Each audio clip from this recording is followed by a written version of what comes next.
but it never really made the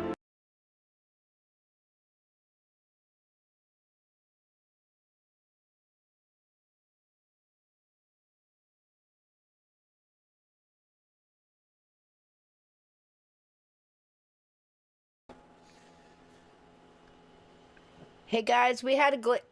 We had a glitch. We're starting again. Sorry.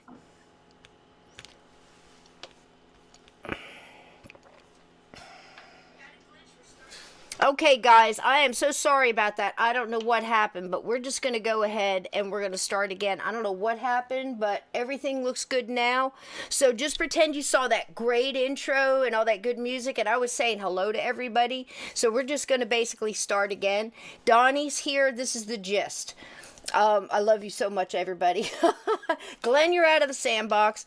Let's see. Dylan's got, he's in a storm, so his power's going in and out, so he's going to be in and out tonight. Donnie just read Chaz's fantastic book, and he absolutely loved it. And now we're going to watch this intro, so you can get kind of an idea of a little bit about Chaz and what his book is about. And then we're going to jump in and have a really good time. Sorry about all that. I don't know what happened, but here we go. Love you all. Bacon, bacon for everybody. Everybody gets bacon. Love you guys. All right, now let's start this again. And take two.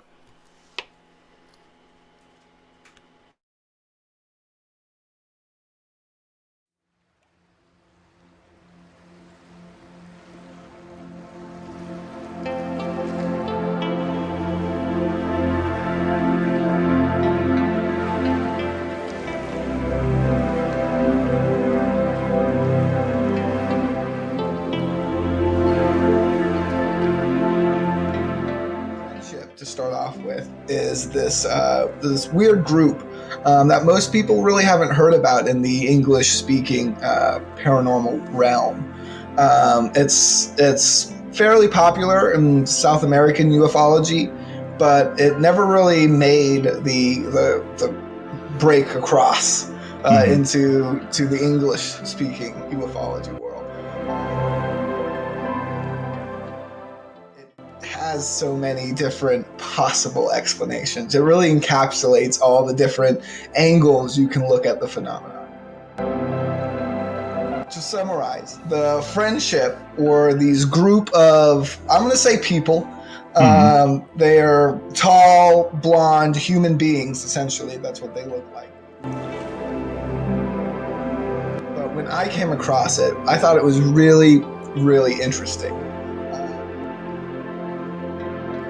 It tells this overall history of this phenomenon, specifically occurring in Chile and in Patagonia in South America. And throughout the 80s and onward, but primarily in the 80s, they had interactions with the people living around Patagonia. And Patagonia is some of the most rural place on Earth. There's specifically in Chile and Patagonia, which is only half because it's split with Argentina. There's over 2,000 islands that make up these archipelagos there. Wow. And supposedly somewhere in there is the Friendship Island, where this group has their home base.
Gosh, I'm telling you what, we are just with the tech stuff. It's like I don't know what's going on. I got black-eyed kids all up in my stuff tonight.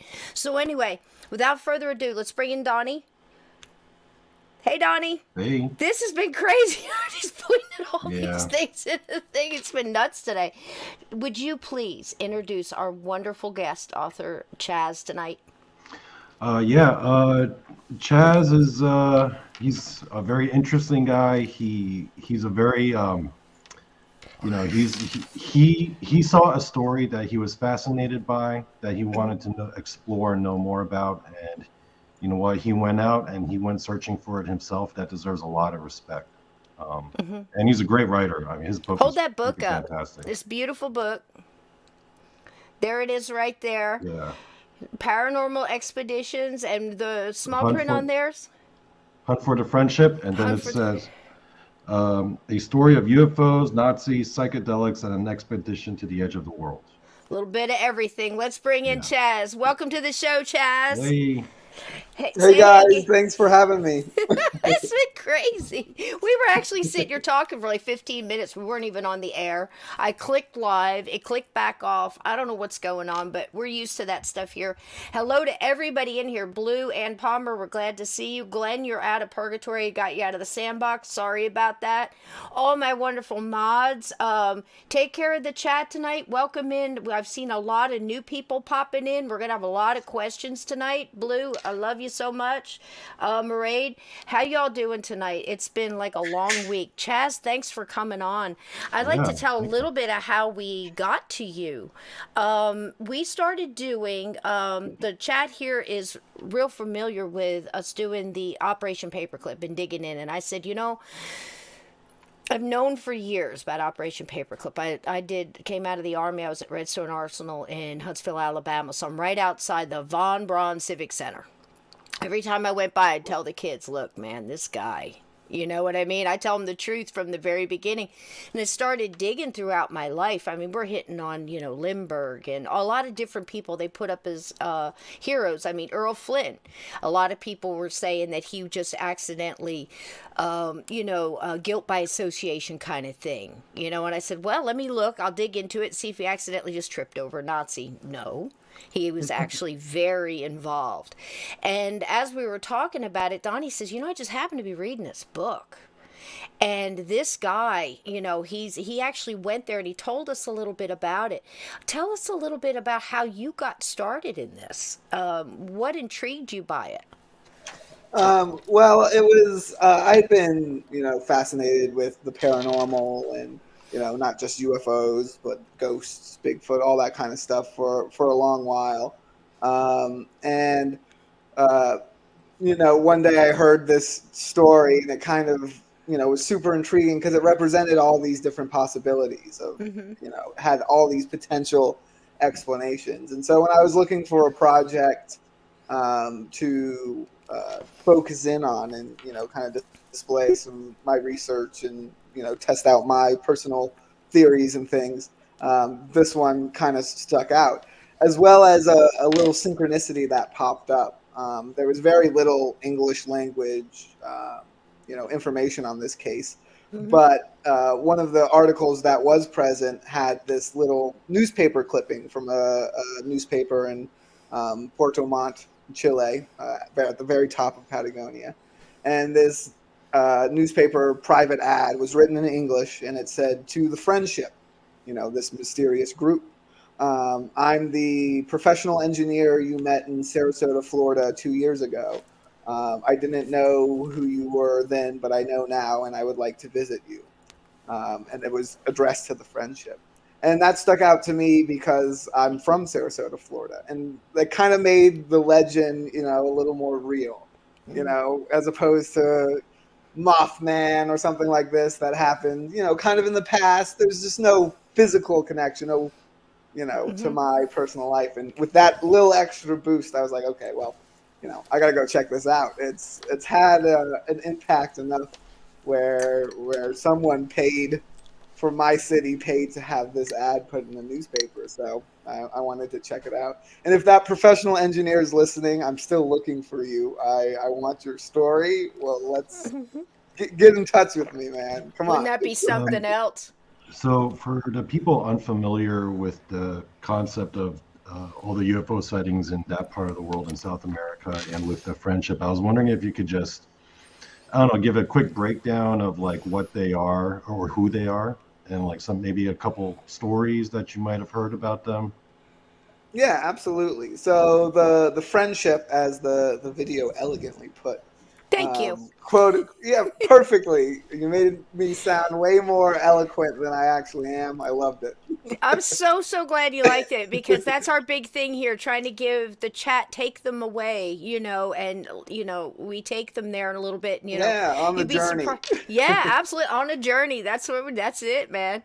So that's Um, it. Now, is this what they're supposed to look like? Is this, so pretty yeah, much the that's the Pleiadian okay, Nordic alien archetype that the friendship typically follows, okay, and that's pretty consistent among all of the sightings. I mean, they all appear this way, mm-hmm, usually wearing some kind of weird uniform slash lab coat scientist get up that's slightly off. Each one of them claims to be a scientist in a specific field.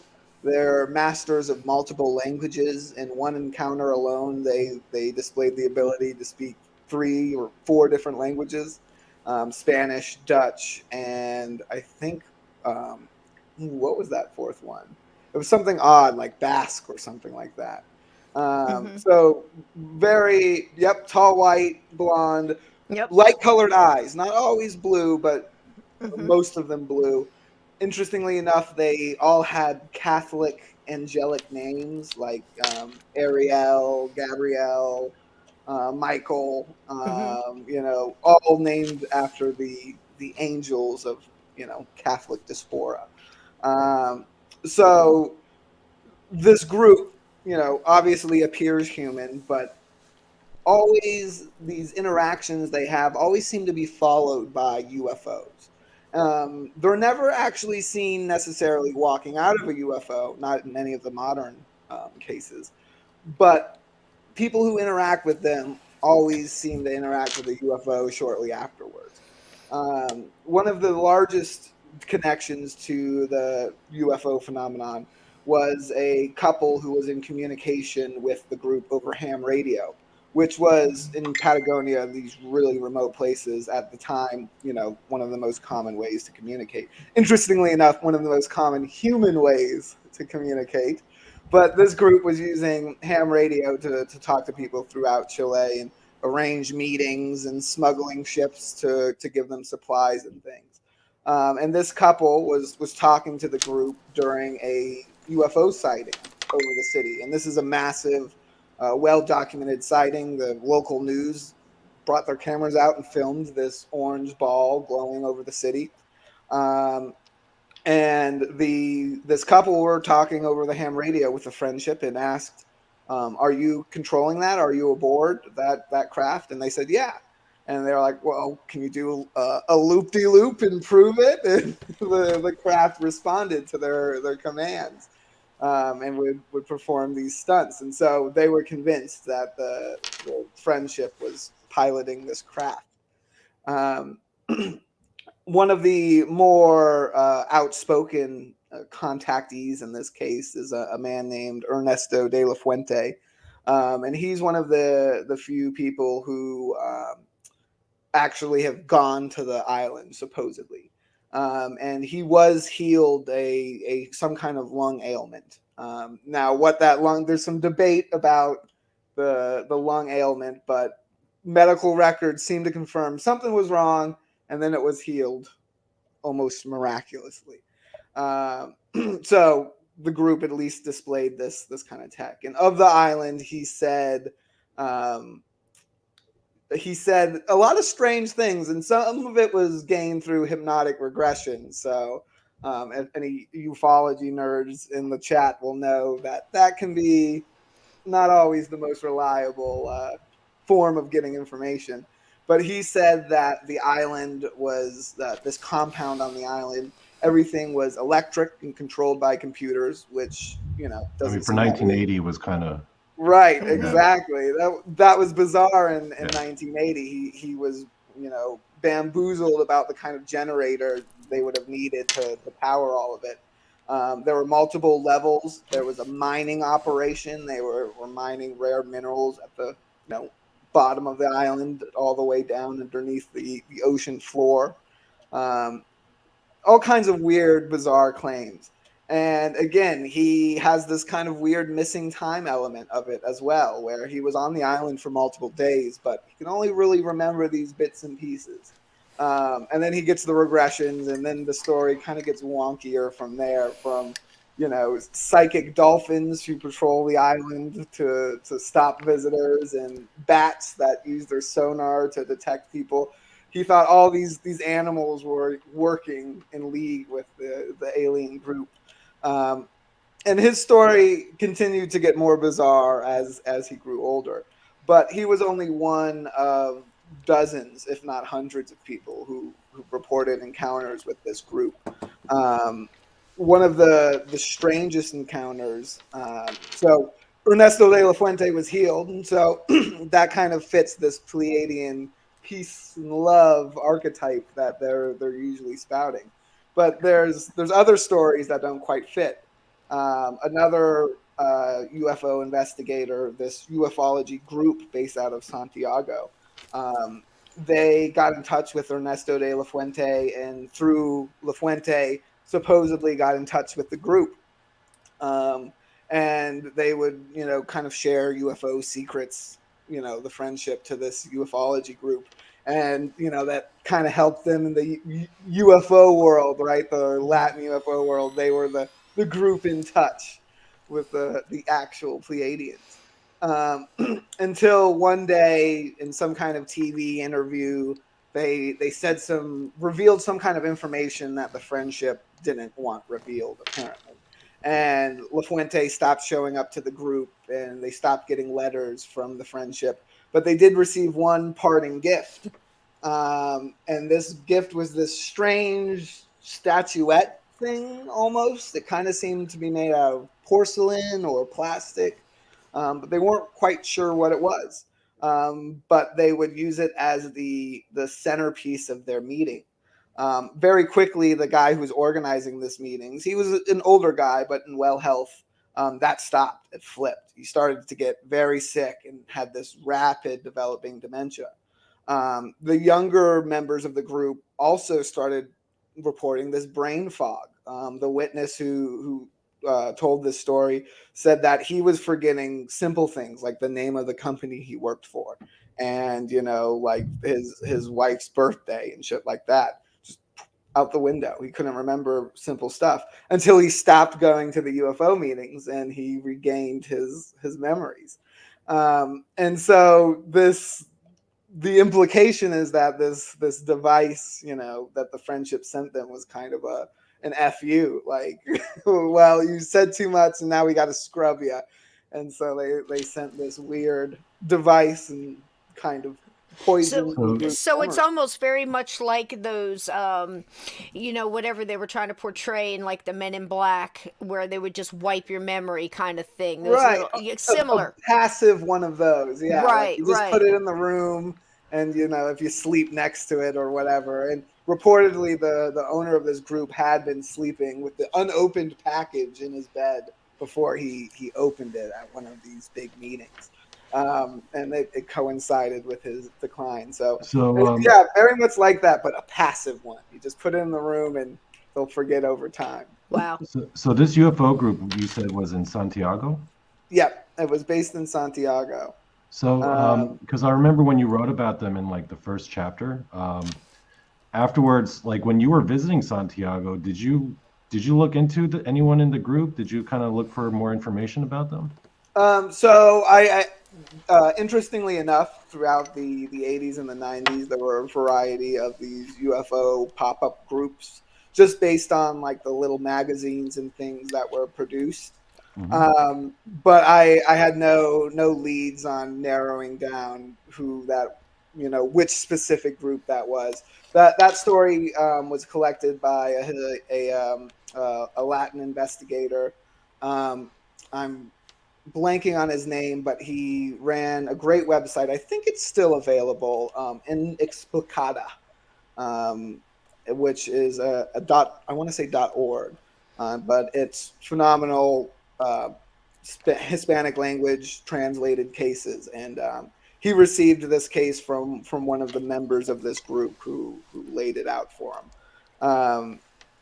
Unfortunately, that investigator, he's passed now, so there's some case files somewhere where I'm sure that answer lies, but unfortunately, I haven't been able to dig that one up yet. And this is pretty consistent with the friendship case, like a lot of these contactee cases that took place earlier in the U.S. in the '60s with these, people from Venus and the Martians who, again, looked like human beings, had these human traits, but you know, had these weird magical powers and stepped out of UFOs and things like that. The friendship really does have a lot of these traits as well. And again, people who interact with them report feeling altered in their presence. That's one of the most consistent things, that there's, a weird calm and sense of peace, which again is consistent among all encounters with these, Pleiadian peace and love guys. Uh, so it's one of those cases where there's, like most paranormal cases, there's a lot of unanswered questions. It's mostly Yeah. unanswered questions. Um, Yeah. I mean, during where the area that it is, you at one time decided you're going. mhm. You're going there to figure it out. Donnie, did you have a question about that? Like, what sparked it so much that you would actually physically go there to look into it? Was there any other kind of draw there? Because we know that in our last, which is how we all got together. I don't even know. I can't tell whether I did it on this show or the one I thought was airing or not. But I'm going to repeat it again because I thought it was real important. When we did the Operation Paperclip, we started digging into all that. We're also going to get into the whole idea of a lot of Nazis actually escaped into Argentina.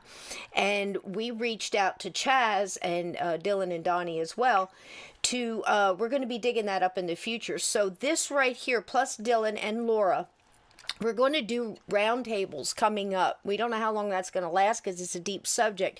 We're definitely going to dig into all of this.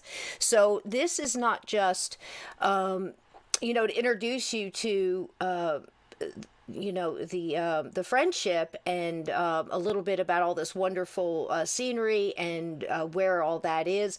But it's also a very in-depth thing.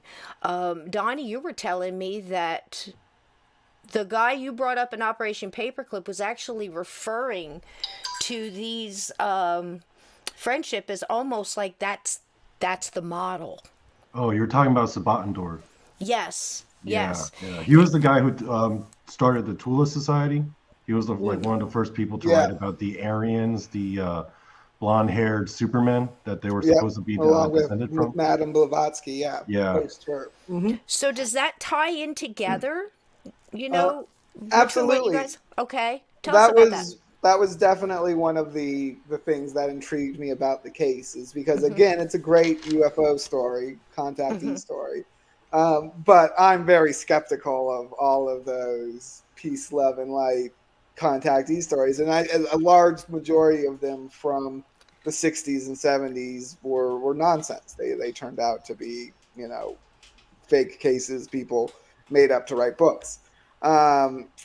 But the friendship was post that, and it also had this very clear second possibility. And I wasn't the first to notice that, hey, an elusive group of tall, blonde haired people who claim to be angels and aliens, that kind of sounds like they might be Nazis. And in more than one occasion, they have been seen speaking Dutch. There's actually large German communities throughout Patagonia that kind of formed a network that the many escaped Nazis kind of used to hide out throughout South America. And so that was definitely one of the reasons I I was like, well, there's this great UFO story. We can talk about UFOs and looking at that. But also, there's this, unlike most paranormal cases, there's a human explanation here as well that we can examine. And as you'll find, no explanation really fits perfectly, as it tends to do with the paranormal. But you should look at all of those possibilities. And I thought that possibility, in particular, the escaped Nazi possibility, was super intriguing. It's a fascinating subject, and going down there and investigating myself, seeing the compounds and graves of some of these SS officers was definitely an eye-opening experience, because they're Oh yeah, well you kept. actually went to that guy's grave. I remember that. Yep. I went Yeah, to that was Walter Ralph. He was an yeah. SS officer. He was the brain behind the mobile gas chamber, and that was before they had set up the concentration camps. It was just basically a truck, like a U-Haul truck, and they put like a hose from the exhaust into the back of the truck, and they just load people on there, drive around town until they suffocated and dump them off. And he lived out his life a free man in Santiago, Chile. His grave is in the general cemetery there. Interestingly, it's in a courtyard of this large tower, this massive, it looks like an apartment building, but it's a mausoleum for Italian immigrants, Hmm. for inside the mausoleum. But in the courtyard around it, various people, including this SS officer. And he was entombed to people hailing Hitler while they lowered him into the grave, according to the newspapers of the time. So definitely that was the first, that's, dark, that's weird. It was also very awkward being a white dude being like, where's this dead Nazi's Yeah. grave? Yeah.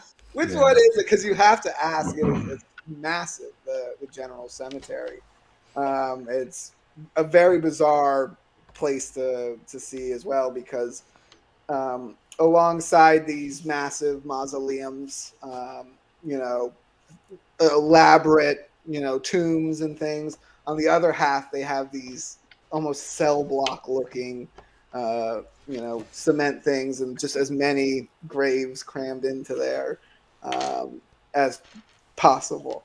And so And you you have said, the, really low income end and the really high income end, and it's this, mini city inside the city. It's very and, bizarre. and when you said when you went to Walter Rouse grave, you saw that there were still like flowers there that were being like maintained and all that, right? Like they Yep, had rose just been placed bushes. there. Yep, he was buried there with his wife, and I think his first son. I think he has a couple other kids still floating around somewhere. Um, but yeah, no, it was a little family plot, and it was a well maintained plot. Someone had clearly been, visiting on a regular basis. Right, right. Um, so yeah, it was definitely an interesting thing to witness. Um, then later on, continuing to explore that angle, I went to a place called Villa Bavaria, formerly Colonia Dignidad, and this was no other word for it. It was a Nazi compound. It was several thousand acres in the Andes Mountain, um, that fenced off, big wire fence, barbed wire fence all around this massive chunk of land. To get out to it was a trip in itself. I had to go to this town, and then I asked, well, to the bus station. I was like, "What bus goes there?" They're like, "There's no bus that goes there. No buses go to the former Nazi compound. What are you talking about?" And I said, "Well, yeah, how can I get there?" And they said, "Well, you could take this bus to this village and knock on this dude's door, and if he's home, he'll take you." And so I Yeah. was like, "Okay, well." I'll go. I went to that village, and he was luckily home. And yeah, he drove me and my ex girlfriend. She was there traveling with me. Great assistant, great help. Um, translating and all that stuff. She was from Mexico. I was living there at the time. Um, so we got in this guy's car and we drove. So it was a good hour and a half from this town into this little tiny village, and then another good hour from that village to this compound in the middle of nowhere. Oh, And Dylan wants you to talk about Boris Weisweiler, but before all that, why don't you tell him about some of the shit that went down over there? Give him a little background about what actually was going on at that compound, because that's a pretty crazy story. People don't know about it. yeah, so Boris Wildfire is a perfect example of that. He was a Soviet-born scientist and professor, Jewish man who fled the Soviet Union to the U.S. And he was fond of doing these long backpacking hikes by himself across, vast places. And he was doing one such hike in the Andes when he was hanging out with a Chilean dude, and he was a dude with clearly a Russian accent. He had Russian acrylics on his backpack, but he had an American passport, and so someone pegged that as suspicious, called the cops, and they nabbed him. Well, thinking he was a spy, the dictator of Chile at the time, Augusto Pinochet, who, interestingly enough, was put in power by the CIA. It was a CIA-backed coup that put him in charge. He was in a habit of taking these particular political prisoners or potential spies or what have you. His strategy was to send them to the Germans. That's what he would say. And they would be trucked out to this compound, Colonia Dignidad, where they would use their enhanced interrogation techniques. And of course, just having these German-speaking ex-Nazi doctors, absolutely terrifying. They actually had a hospital on the compound when they first built it. Joseph Mengele worked there for a little bit. He would come for a couple months here and there, because many of the more high-profile Nazis, they were on rotation. They could never stay in one spot for too long, or they'd get nabbed by an Israeli death squad. Pretty much. Absolutely. And also, I just heard like last week, I was looking at an old interview of Mengele's son, and I believe that his son only saw him like twice in his whole life, but that Mengele didn't even die till 79. And he went to see him toward the end of his life, and I forget exactly where it was. It wasn't here. He had been moving, just like Chaz said, all over the place. They had to be on like a rotation. They had to keep moving. But a lot of these, now these are Hitler's pinned Nazis. These are SS, plain, all the way through everything you think. Absolutely. And most of them we're going to be proving later on that even some of the ones that we thought had been hung in the Nuremberg trials and stuff, they were moved. They knew they weren't going to get killed. They knew it. They've got pictures of them just laughing before they were taken away because they were taken off to places like this. So I mean, even Mengele, if you know anything about Nazis, Joseph Mengele was one of the worst, and he lived till 1979 and died very quietly, surrounded by the people that he loved. I believe it was a heart attack on the beach. I think he was alone. Was he? Well, was he alone? Yeah, I thought his son. Oh, what an awful place to have a heart attack, right? Yeah. Well, yeah. There's some people believe they injected an air bubble into him, but that's ridiculous. Think? No, they would have executed him very publicly if they got him. Yeah. I agree with you. It was Eichmann who they nabbed in Argentina. He was teaching. He was like a headmaster of a German school, and he had been living there for like more than a decade. Mengele was in Brazil when he died.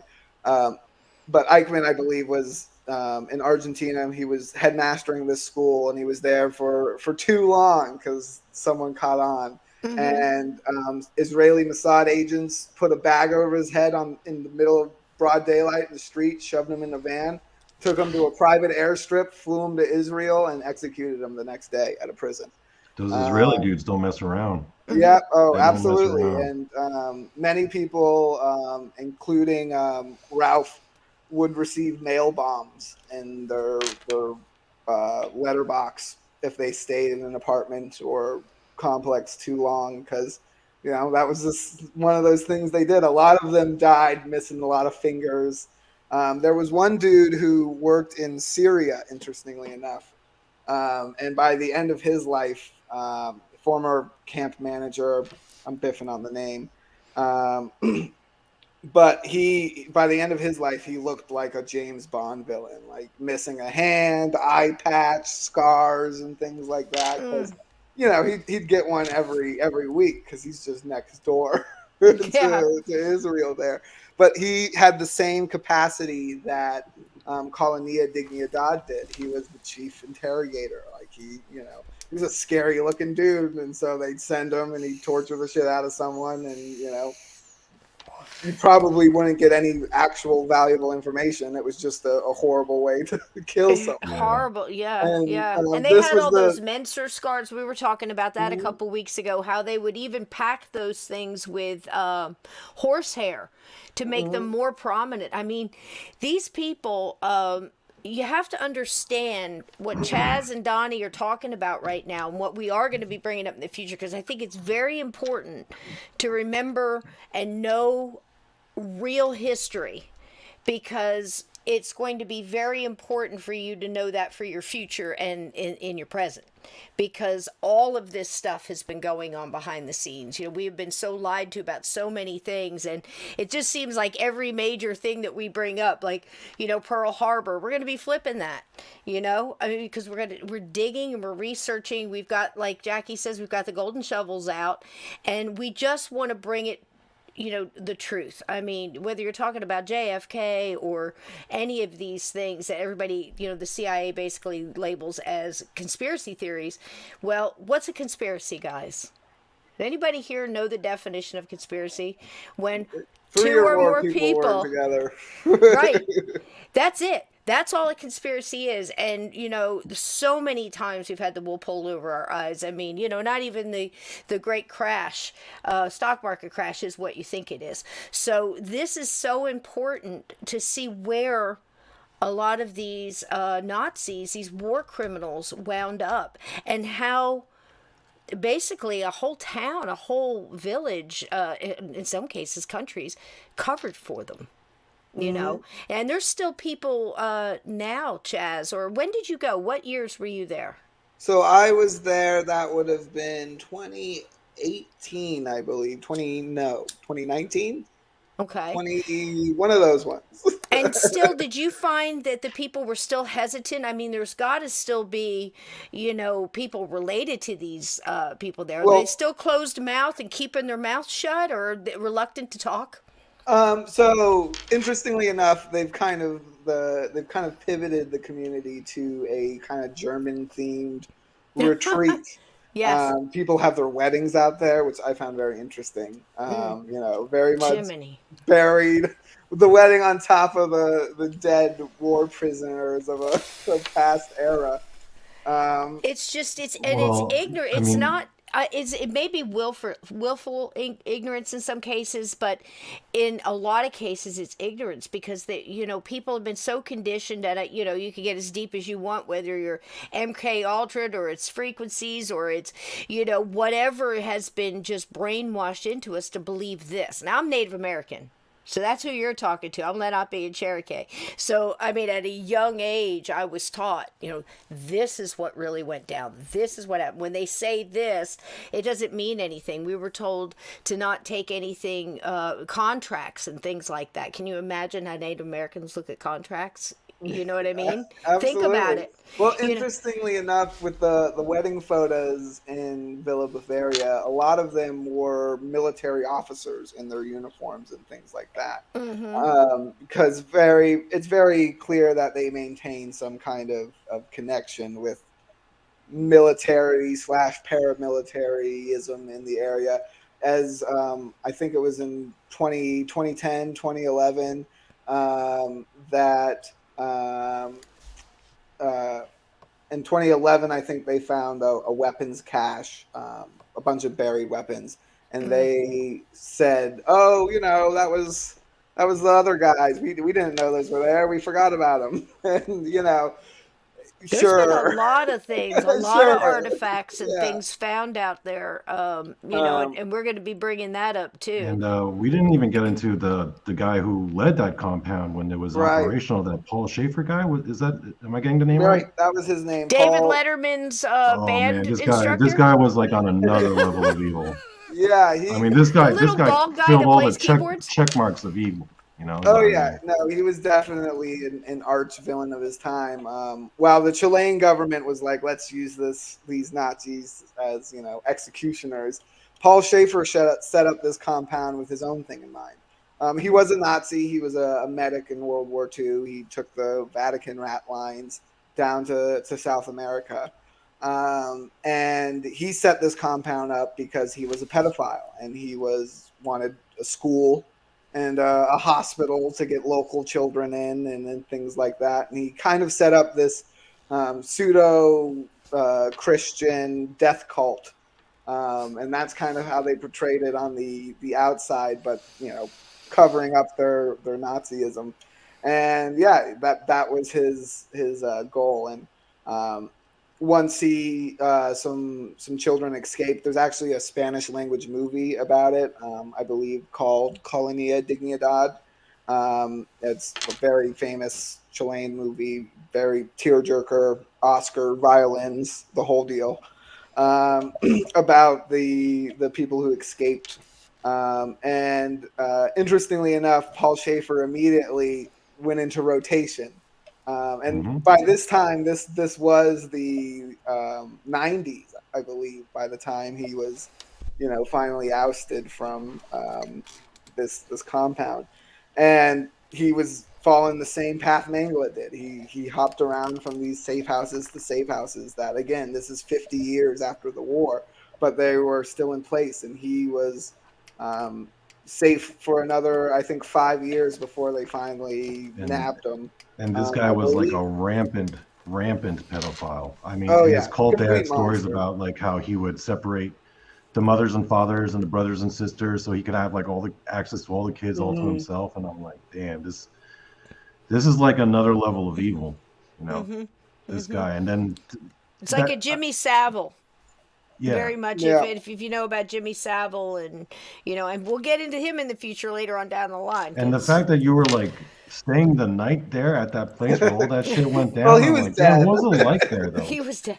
Like, what um, was the atmosphere like? Like, what does it he- feel like to be it there? was creepy. It was definitely bizarre. I went to look at the graveyard and I got lost. I never found the graveyard, and I got lost for like 3 hours just walking trail. I was like, oh, this must loop back. I'll take this one, and it's just again, it's thousands of acres, and the only way I knew I was still on the compound is every once in a while I'd bump up against this big metal fence with barbed wire at the top, and I was like, well, I guess I'm still on the grounds, and yeah, weird cement things buried out there, and just all kinds of who knows what's inside And you said like the these things. people there was like a mix of Chilean nationals, but then you'd also see some like full-blooded Germans So working there most too. of the people who lived there were German. They spoke German and Spanish. We had a tour guide. She grew up on the compound. She was a very nice lady.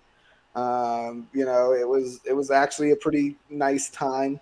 I did my first night. I snuck out. I had arrived unannounced. I didn't bring up I was writing a UFO book because I didn't want to, step on any toes or anything. I showed up, and that first night I kind of walked around after all the lights went out and went to see if I could see anything, if anything was going on.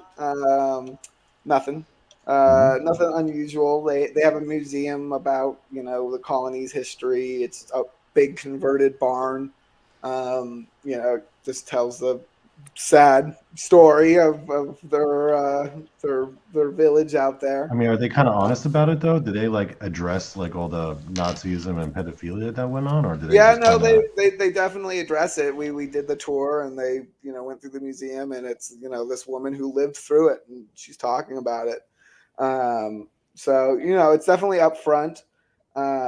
It's an educational experience, though I wouldn't Mhm. necessarily say tack it on to your um, vacation plans. It's definitely dark. And again, it's questionable.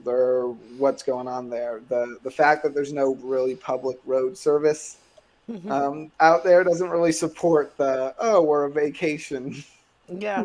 So destination. you It's were kind of it's weird. suspecting in your book that there was still probably some shady stuff going on over there. Yeah, I mean, it's definitely an empty place, and the hospital building's no longer there, but there's like an old Mercedes gas station, and they're working on German cars. There's a pie shop. They make some pies, sausages. They got a good German restaurant. The beer was good. Hmm. I'll say that much. Um, but it definitely was an eerie place, and just from seeing the military officers wedding album and things like that, just definitely seemed like a um the we're just a vacation spot. I wasn't buying it. Yeah. It didn't seem that convincing. I know you And guys have probably, not to cut you off, but I want to get this one in here. There was a show, Hunting Hitler, something like that came out, and I remember, it turned out to be very much like a, Curse of Oak Island thing. It's like digging a hole, digging a hole, digging a hole, don't really find anything, kind of, how those shows are. But I believe they put those shows out to basically appease and shut up people. Like, the government disclosure, like the big yeah. disclosure thing they just put out. And anybody that's been in this a while, and anybody watching this show or listening later, we're all looking at it going, that's it. We have more in our archives, in our own laptops than they revealed. I'm also of the mind that most people are, I don't need the government to tell me something we already know. We know that we have been visited. We know that it'd be ridiculous to think that there's nothing else out there but us. It just doesn't make any sense. But when they put these shows like the History Channel, and they'll do like the big secrets of the White House, or the Book of Secrets, and they give you a little bit, thinking, oh, they that was really cool. They gave us all the information. Bullshit. They did not give you all. They gave you a couple of scrapings, threw in some filler, and then you feel like you're appeased because you feel like you've learned the secrets. The same thing went on here with this whole thing with Hunting Hitler. I don't know if they even dug up as much as you did, Chaz, because they're not putting out Hmm. this the truth. We know pedophiles Well, exist. I We just have know to all this add. stuff's happening. Go ahead. I just have to add. When I started, when Cisco and I were first started talking about the whole idea of Hitler possibly escaping to Argentina, at the time, I was probably personally like 50-50 on it. But then after I read your chapter on the Nazis, and then you actually presented some information that I wasn't aware of, especially the guy that Carl, was it Dunitz? Was that his name? Yep. The guy Hmm. the guy Hitler handed the regime over, the power Yeah. over. I didn't know that guy was in charge of all the U-boats. Yeah. So then, That's like a when you were A presenting that very story, interesting coincidence. I Uh-huh. went from like 50% to like, yeah, I'm pretty much like 95, 99% sure he made it out to Argentina. In my mind, personally, I'm like, yeah. I mean, why wouldn't he go? If given that situation, he's just going to see all his high commanders go off on the U-boats, and Hitler's going to be like, yeah, I'm just going to stay over here and commit suicide with my Mhm. newlywed wife. You guys go ahead off to sunny Argentina. Of course he Right. would go, right? Right. And Yeah. and there's Yeah. no solid evidence to back up the bunker story. The supposed skull fragments have been debunked. They Yeah. were a woman's skull fragments. Mhm. Maybe it was Ava Braun's, but we don't even know that much. So I definitely think it's definitely an intriguing possibility. And Plus, there's the Russians were sitting on that evidence for like 23 years before they released it. I mean, like 23 years is a lot of time to like fake stuff, you know? yeah, Yeah. absolutely. Hmm. Yeah, well, I don't even think I think the Soviets thought that's what it was, and I'm sure there probably was a So body you double. think they got faked? Well, we know Hitler had body doubles. There was even Yeah. a plot at one time to swap him out with one of Hmm. his own body doubles that fell through. Hmm. I think that was actually for an actor that was supposed to play him in a movie or something, like a German movie or something. Anyways, they he wasn't necessarily the most popular guy, but he handed the final before he killed himself, supposedly. He made Admiral Karl Donitz Führer, which was a big surprise to his upper, ranks, the top Hmm. brass, Eichmann, everyone who assumed that they were up for the position. Um, but Donuts was in charge of the unrestricted the U-boat? U-boat. Yeah. I got my U's tangled up. He was responsible for the unrestricted U-boats, all of their secret lines, and during the war, we have so many incidents of allies being like, there was a U-boat here off the coast of Australia. We no idea why they would be here, what they were doing. We just know we just saw a U-boat, and that was during the war. And after the war, those reports continued to pour out of specifically South America, and they're well documented. I mean, Like they're lots of eyewitnesses too, right? yeah, and I Yeah. mean, there's one plain as day in the newspaper front page stories. U-boat surrender that harbor in Argentina. Hmm. It's right there. They all Right there. gave up. I think one of those boats, interestingly, they had a clearly like tore off their cannon. There was a gun on top of the deck that they just had like welded off right before they surrendered. And they're pretty sure that cannon was used to sink like a cargo freighter a few weeks earlier. Yeah, they were doing all kinds of weird, bizarre stuff, and then they'd wash up sometimes and surrender. Other times they'd wash up and drop off passengers in the middle of the night and resubmerge.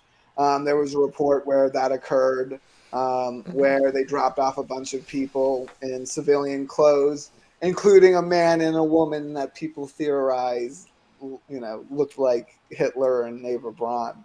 Um, so it's definitely an interesting theory. And interestingly enough, Carl Admiral Donitz at his Nuremberg trial, he said something that has echoed through the history of conspiracy to this day.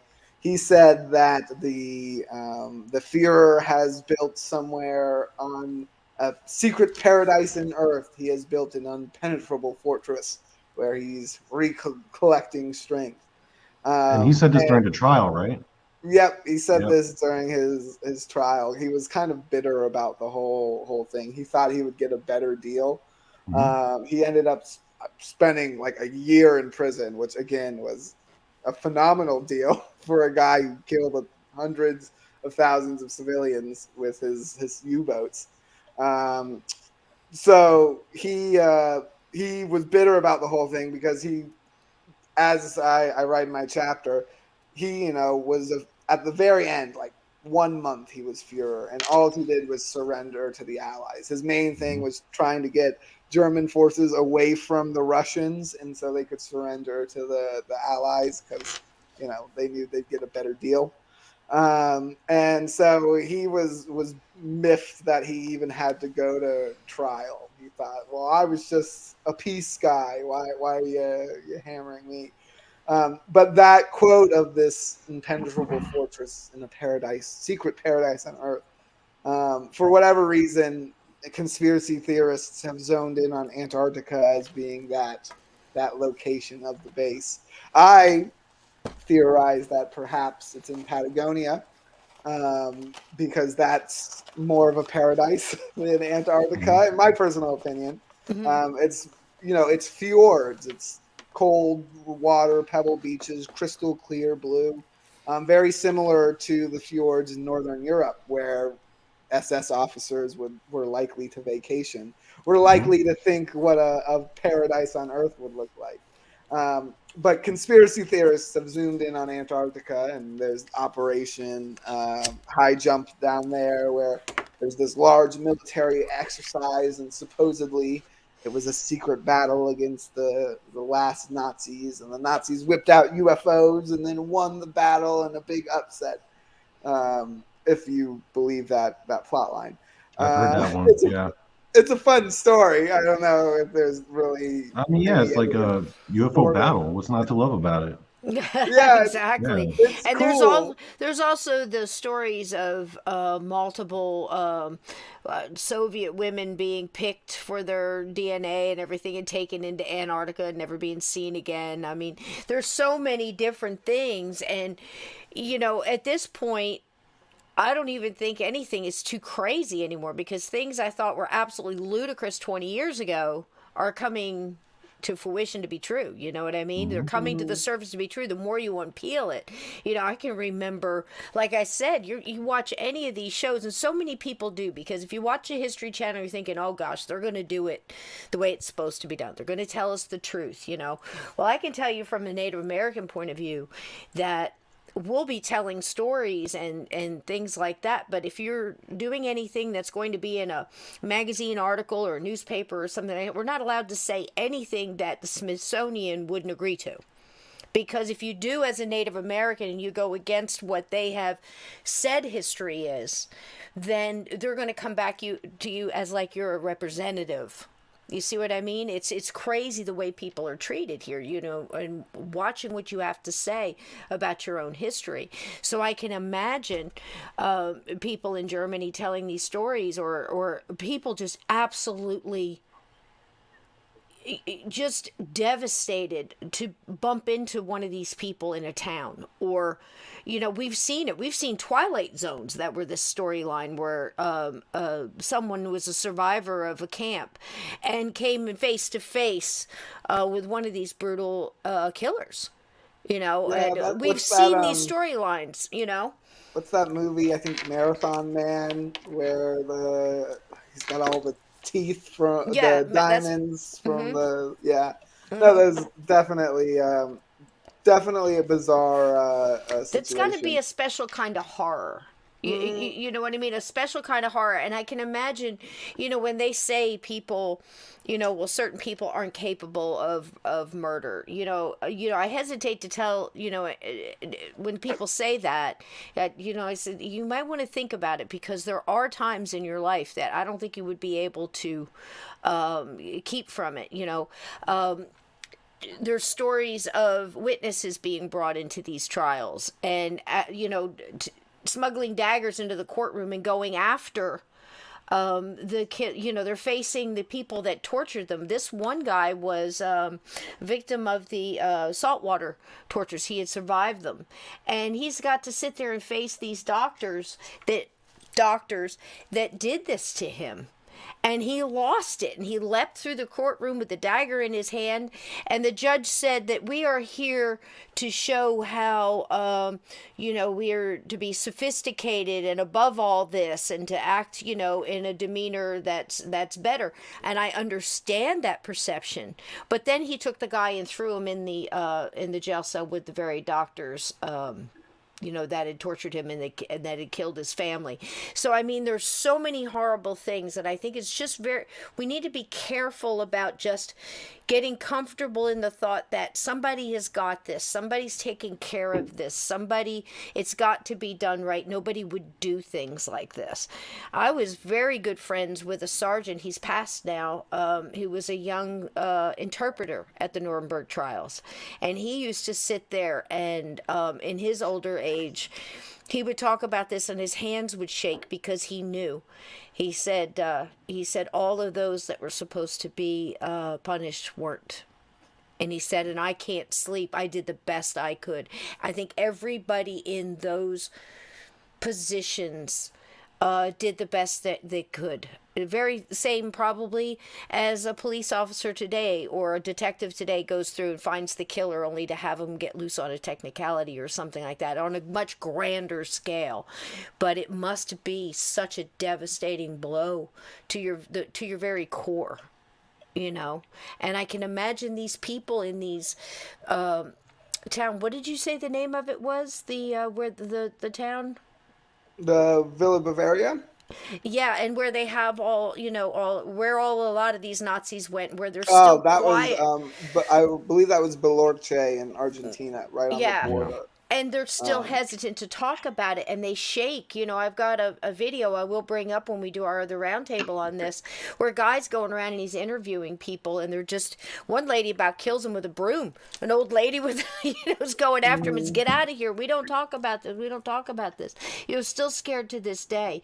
And I saw that with my own people, my own grandmother and everything, afraid to say that they were Native American. So I'm like, at what point, we're supposed to be so progressive and so, progress, and we're supposed to be smarter than all this, and I think the only way that we can actually get to the next level and be smarter is to face the lies and face the lies about our own history and the truth about it, and then maybe we can start to move to the next level, whatever that may be. But consciousness or whatever. But the thing is we gotta handle this, and the only way to do it is to keep telling the truth. And I appreciate you being here doing it. Donnie, I know you had more about this one subject, but I'd like to, if we have just a second, to just bop back, because there was some interesting things that were being said about the friendship, and that's what we are calling the tall aliens that were just, as you put it in another interview, just hot as all, get out. yeah. They were like these perfect, Oh yeah, almost trimmed, sexy. gossamer. I don't know Yeah. if I hit that up top. Oh You yeah, said like no. really hot, yeah, and like almost gossamer hair. They're just unbelievable looking, perfect if you could imagine. And I guess that's where we get that whole Aryan idea of the perfect race. That must be where it comes from. But weren't they doing some predictions, like some kind of psychic stuff too, like predicting certain events that would happen? That was that over the ham radios and stuff, or was that face to face, or both? So just to loop it all back, the Okay. idea there, I think you hit on a couple good things there. Okay. So obviously, I theorize in the book that this Friendship Island and this group, the Friendship, could be another Villa Bavaria, another Nazi compound that the government sanctioned, and they were hiding U-boats and stuff like that. But as we've already discussed, most of these Nazi dudes were not that beautiful archetype. They were pretty gnarly looking old, wrinkled up dudes. And Yeah. that was all by the time they had originally arrived in uh, South America. And the bulk of these friendship sightings occurred in the 80s, which again would be 40 years later. So this is one of these things that doesn't quite line up with that Nazi explanation. I'd love to tie a bow on it and say, Plus, yep, you said that their ages didn't match up, because in the 80s they looked like, middle aged or a little bit younger, which would have made them too young during that whole time, right? Right. They were in their 30s, and interestingly, they were all uniform in age. There were no children. There were no old people. Again, not like Villa Bavaria, which was again a village. It had its elders. It had its children, unfortunately, and it had these adults, and that, as you would expect. The friendship group doesn't have these typical things. If they were, even if they were children of these first Nazi group, the second generation living on this compound, you would still see different ages and, different body types. And not everyone is a trim, sexy god. Not if you're Right. also a scientist at the same time. No Yeah. one does it all. So again, it doesn't quite make sense, and their actions at times are malicious, but not always. They're not necessarily out to kill a bunch of people or interrogate and torture or anything like that. There has been rumors in Chile of government collusion, that the government helps protect the friendship group, that they know where the island actually is. But there's not really any evidence for that. Interestingly enough, the Chilean government is very open about UFOs. They've been putting out UFO videos like the New York Times ones for Yeah. more than a decade now, and they're of the same quality. They're shocking, bizarre, super weird videos, and it's just all above board. They're like, "Yeah, we filmed this. We don't know what it is." So there you go. And it's really interesting stuff. Um, but them and France, interestingly enough, are the only other country that has a publicly, government funded UFO research brand. Um, and that was something very interesting in Chile as well. I saw firsthand some of these Nazi relics, well maintained relics, but relics. Villa Bavaria is definitely not they're not sending anyone there to be executed anymore. There might be smuggling weapons or laundering money or something like that, but they're not doing the mass executions or anything like that anymore. Walter Ralph's, it's rose bushes, but no one's leaving teddy bears and chocolates. They're relics. The UFO culture, very much the opposite. And when I ask people and talk to people about the friendship, they're like, "Oh no, they're definitely aliens." There's no one in Chile was like, "Yeah, they're Nazis." Yeah. How well known were they? Like when you were going around asking people, did it seem like everyone who knew who they were, or only like the people who were like really into knowing UFO cultures? It seemed if you knew about UFOs or interested in UFOs, you were familiar with the legend of the friendship. So it was like on their level of like the Roswell incident for Americans.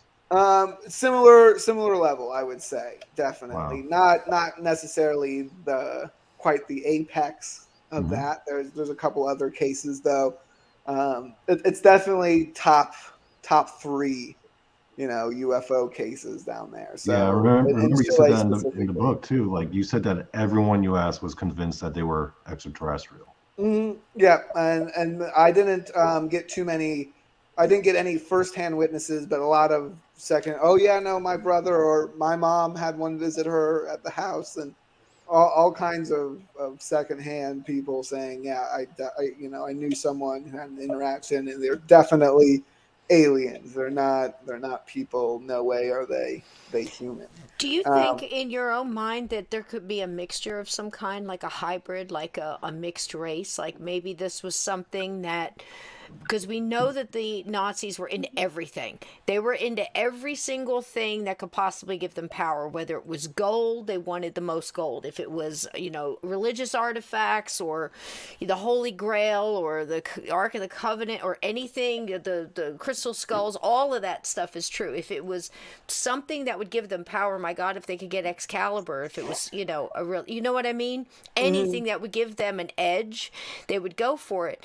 So we know that they were experimenting very much so with DNA and all these other tests and things. Do you think it could be something that would be maybe a hybrid? Like maybe, It's possible. I've done a whole research hole, and I don't think we have exactly time to get that into that hole, right. but there's a good amount of evidence that if these craft are physical human creations, that the side effect of operating these craft is one that is akin to a psychedelic experience. And if that's so, then that kind of explains this, peace, love, and light. And maybe they just send their sexiest, SS Right. officer to go and do it. Because again, not all of they don't always show up as a group. A lot of times it's one off and being like, oh, I'm from the group, I'm from the Hmm. friendship. So it's definitely a possibility. I never like to firmly eliminate a possibility unless I can 100% say, well, it's obviously not that. And 'Cause that we know usually they only were comes with debunkings because those right. are the only absolutes. People are, well, it's absolutely Nazis. Well, I can say it's not. I got a bunch of evidence that says otherwise, that it could be something else, in addition to the ones that say it could be Nazis. It's and that's why the case is so fascinating, Yeah, because it it does truly represent is. these I mean, Donnie possibilities. and I were talking about. I'm still learning about the vril. Always really fascinated me, and I wasn't sure at what we were actually talking about. And Donnie was digging into that and explaining a little bit more to me. But I know a little bit more about like. One of the gatekeepers said tonight is like the eugenics of it, and they're always trying to make that perfect. I mean, I'm even to the point when they started doing that 23andMe and all that DNA stuff. I'm like, they're looking for something. Don't do it. I mean, I'm just like, They're trying to you know, catch the Golden State Killer, and it they're works. trying to get something. They're looking for a specific, blood type, or they're looking for, whatever, a bloodline. Because it just seems like nothing is ever done on a massive scale that's what they say it is. If it's like if they tell you to, listen. I come from a generation where I remember my mother standing in the kitchen, and we had just come back from the dentist, and I know I had a cavity or something, and single mom, she didn't have money, And I remember she was really upset, and she said, well, I remember reading in the paper that they're going to start putting fluoride in the water, to help our teeth, and, maybe that'll make a difference. And I'm thinking, and she wasn't an ignorant person. She was of the time where if they said it on the news, it was real. And if it was in the newspaper, or if it was on a label that you bought something, or a store advertised something that would do this, it had to do it. And in my lifetime, I've come to the point where full circle, where somebody says they're putting fluoride in the water, I'm like, why are they spending that kind of money to do that? What is it doing to us that they want done? Because nobody is going to do that, and then you think about, well, when you take a shower, fluoride, it turns into a mist, you got chlorine, and I'm thinking, well, that's what the Nazis gas people with. What is going on, but you think about it differently. In a short amount of time, we're talking about 50 years. That's, half a century. We've come to that line. So it does make us look at things differently. So I'm wondering, since they were so into this energy, this viril, and they were definitely, it's very possible from the things that I've heard that there are alien races. It's possible that they're here. There's good, there's bad. I don't know enough to discount it. Well, yeah, if you examine, I think, and again, it's an element that a lot of traditional nuts and bolts ufologists aren't examining, but it merits attention. Madame Blavatsky and these, vril entities and things do appear very similar to the friendship entities. You also have Aleister Crowley and his work with the LAM entity and things like that very much look like gray entities and things like that. It seems that these archetypes are, older and more consistent than just a modern phenomenon. Oftentimes people point and say the UFO phenomenon started at World War II with the Foo Fighters, but that is just when the modern research of it began. Jacques Vallée put out a book, I think it's Wonders of something or other, and it's 500 cases from before from ancient history that are UFO cases, and not just like poetry of a guy saying I saw a thing in the sky. It's like this is a documented, during a battle or something. They saw Right. this and Yeah. put it down in their military records as, that was weird, stuff like that. And interestingly enough, that's where I found potentially the oldest friendship case. It came from, or the oldest example of one of these friendship entities in Chile. It came from Spanish conquistadors, so take it with a spoonful of salt, not just the grain. Those notorious liars. So, Yeah. let it be what it is. Amongst But other things. Yeah, Yeah. of many horrible things. Nazis of their time. They uh, what's his face, Santiago, who they named the capital after, reported an incident of a tribe to the south towards Patagonia who had this big war party gathered, and they were going to attack the Spanish, but a UFO came down. This weird glowing star came down onto the river, and out of the star walked a blonde woman. This blonde, European looking woman who told them, according to the conquistadors, some uh, pseudo Christian religious nonsense, and told them to surrender to the conquistadors, which they did. And this story comes from the surrendering, war chief who said, "Hey, this blonde woman from a fallen star told us to give up. So here we are to give up." And that's why it made this cut from the book, because it's the conquistador saying this is what the guy told me, and they did surrender, and clearly it was an act of Jesus Christ and proves what we're doing here is holy. And that was kind of the rationalization. But again, this blonde haired archetype connected to a UFO, and that was in 1550 It's in that incredible. same region. You got to wonder how all of these things, I mean, you're not even taking them and trying to force them together. I mean, you know what I mean? They all have these characteristics that go through.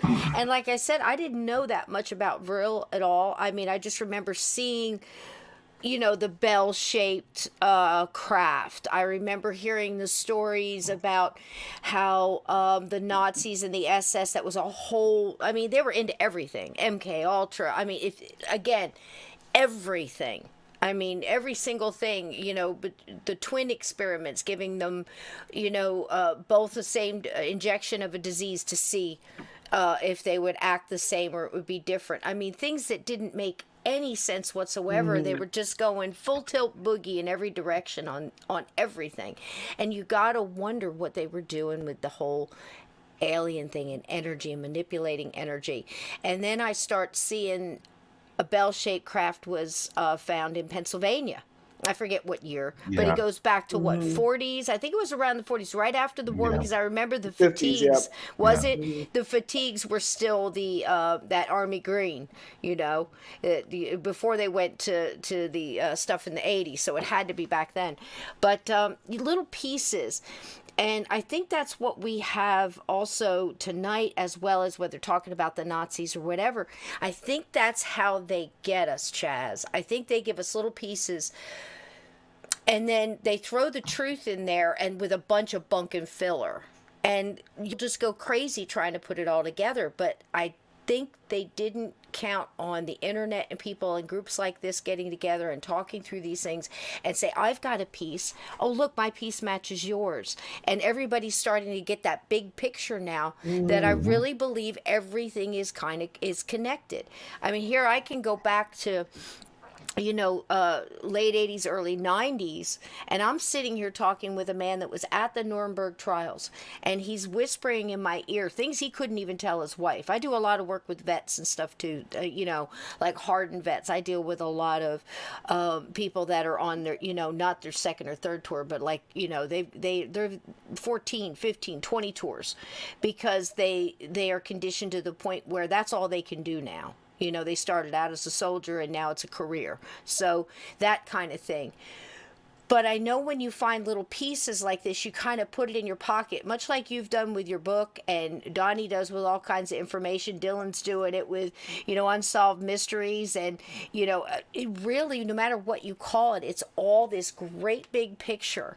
And I just believe everything is connected and we're starting to put it together. Who'd have thought that I'd be sitting here now and the words he told me back in early 90s are clicking for me now. He said, we worked so hard. We did our part. And the system let them go.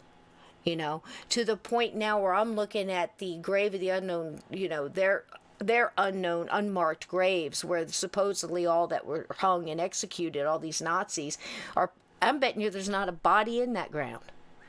It's just these poles You know what I mean? Or maybe they took a couple of the low hanging fruit just to make a good show, and all these real monsters walked. Were bid on, and put into Operation Paperclip. And who else was involved with that? I know Russia got some. We got over 2,000 something, didn't we? And then Yeah, it Russia. was mostly a competition between the U.S. and Russia to bag as many as It they was like can. hungry, hungry hippos. Who can grab the most Right. Nazis? Yeah. And the other ones, like the situation in Chile, those were kind of more happy accidents. Those weren't quite, being nabbed necessarily. And again, most of those guys were there because they didn't have strategic importance. I think Mangala is the perfect example, as you said earlier. Those crazy nonsense experiments. He was a bad doctor. It was bad science. There was nothing gained from it. It was just horrible mutilation, Well, yeah. If you think about it, they just wanted like the really good scientists and engineers. They didn't care about any of the military commanders. I mean, they got plenty of their own Right. for that. And again, Go those ahead. were the most wanted publicly. If you could Yeah. execute one of those guys, you could, pardon 20 Yeah. other guys and no one would notice. And again, it's absolutely imperative that we keep an eye on this, because we have got to question, everything. Or else it's going to continue. I mean, one of the things, like Chaz was saying, these different experiments, well, some of these, people in Operation Paperclip that went on, they give awards, in their name. You guys probably don't realize this, but the little the new thermometer everybody's excited about, because now when I was a kid, we had the mercury thermometer, and we could always get a day off from school because you just stick that sucker on a light bulb or put a copper penny under your tongue. You could get a nice little low grade fever and stay home that day. But moms were so glad that when we got to this point where you could have the little ear temp that you stick in your ear and you do. Yeah, a Nazi designed that. An SS doctor who worked on concentration camp victims actually is the person who designed that. So next time you're taking a temperature, think about it. And I wonder how many things we use today that they had a hand in. I mean, we pretty much wouldn't have, like I said before, we went to Von Braun Civic Center. I passed it every day for like 20 years. And I used to tell my kids, that man should not have his name on any boards. I don't care what he did here, what he did there. Everybody, they just seem to be...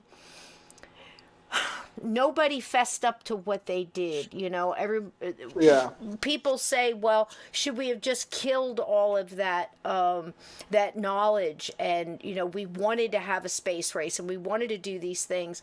Where does your conscience go? I mean, very easily we could have put him in jail, stuck him in a place like Gitmo, and fed him through the bars and said, well, you can either design or you can rot. I personally believe that they should have been executed for their war crimes. That's just me. But, if they had to pick their brains, or our engineers are really that bad that they needed to pick their brains so we could get a boost, where do you draw the line on that? And I'm sure everybody here tonight is thinking it should have never happened. When we caught them, that should have been it. But that's not what goes on in this. And we're going to uncover a lot more than this in the upcoming.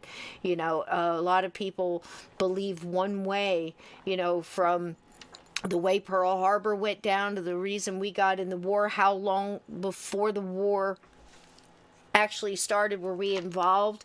And not every bit of it, none of it's pretty. Absolutely none of it. But I think it's imperative that we know the truth. And what Chaz is doing throughout his book, from what Donnie has told me, you're very careful of the conclusions you come to, and you want proof, and you like evidence, and you like that's your thing, and you actually went there to see for yourself, and I think that's amazing. Not everybody could do that. You made it happen, and you talked to some people, and you saw firsthand. You had boots on the ground, and you saw with your own eyes, and that's powerful, because you yourself can look at some of these shows that they're showing on the Travel Channel and History Channel, all this bullshit that they're feeding us, like, spoonful of sugar. Hell, they're dumping the truckload of salt on us, take it with a truckload of salt, because none of it's true. Or they'll give you just that little piece. You know what I mean? Mhm. And then the rest of it's all bullshit. So we're going to do that. And I can't thank you enough for being on here tonight. Donnie, I know you got a couple more questions, so I'm going to shut up and I'm going to let you ask the questions and usher us out of here. But I think this is absolutely fascinating. I think that these friendship people have been popping up for a long time. And I don't know, too, my last question. Do you think that it's possible that they're materializing in this way because it's a more comforting appearance? Or do you think they're really all connected? Or are you seeing a connection between the stories from the one you told, like 1500, all the way through? Well, I do think that it's definitely an archetype. It definitely is something that keeps popping up. I don't think that you have these narratives, especially pushed by the entities themselves, if we want to call them that they're here for peace and love and light. And historically, that's just not been true. Again, they are the ones that seem most closely associated with the Nazi Party, and even the friendship group in the late 80s. Well, they healed some dudes, they poisoned some other dudes. So Well, they also paid off some people too with like right. pieces of They platinum were and buying a lot of bribes, yeah. hiring a lot of smugglers. They were up to shady behavior. I'm sorry. Did you say platinum? Yeah, they Yeah. would Mm-hmm. They yeah, use they would platinum pay coins people in in platinum. bars, Yeah. rob minerals instead It of makes cash. sense. Yeah. And in one instance, they actually did use cash, and the woman who received it was sure that they were forged notes because all the number was the same. And she tried to turn them into several different banks, and the bank said, nope, these check out, they're good. So again, an interesting possible connection to the government, the Chilean, you know, like whatever they call their treasury, I guess. Um, Interesting. It seemed to me reading it like it just seemed like they just kind of had their own agenda. They were neither good nor bad. They were just there Right. to do their thing and just, I'll just come into town, pick up some supplies. In the meantime, just leave us alone. Let us do our thing. Yeah. I mean, it seemed like that was their attitude throughout all your stories that I was formulating in my head. Yeah, and I think that whatever these entities are, beyond friendship, ETs, Bigfoot, poltergeists, all of these things, that is their motive. There's this, habit to some of them are good and some of them are evil. That's a human thing. We do that to, make it easier for us to understand. The problem is these things aren't easy to understand. That's why we look into them. That's why we're always talking about them. And these entities, these pieces of disincarnate information is what I like to call them, because I think applying personalities to them again is a human trait that we like to do. We like to make them like us. And so we give them names and backstories and things like that. But, just because a cup moves on its own doesn't mean a dead soldier from the Civil War is living in your house. That's a hop, skip, and a leap to get there. So I definitely try to look at these, incidences for what they are, as, objectively, what is that and what does that mean? And the friendship group, again, they fall into that, where they're doing something, they've got their motives, they're lying about it because they are saying that no, we're here to help you, trust us. There is one other line of questioning questions I would like to get into, Cisco, if we have enough time. Go ahead. Yep. Yeah, go for it.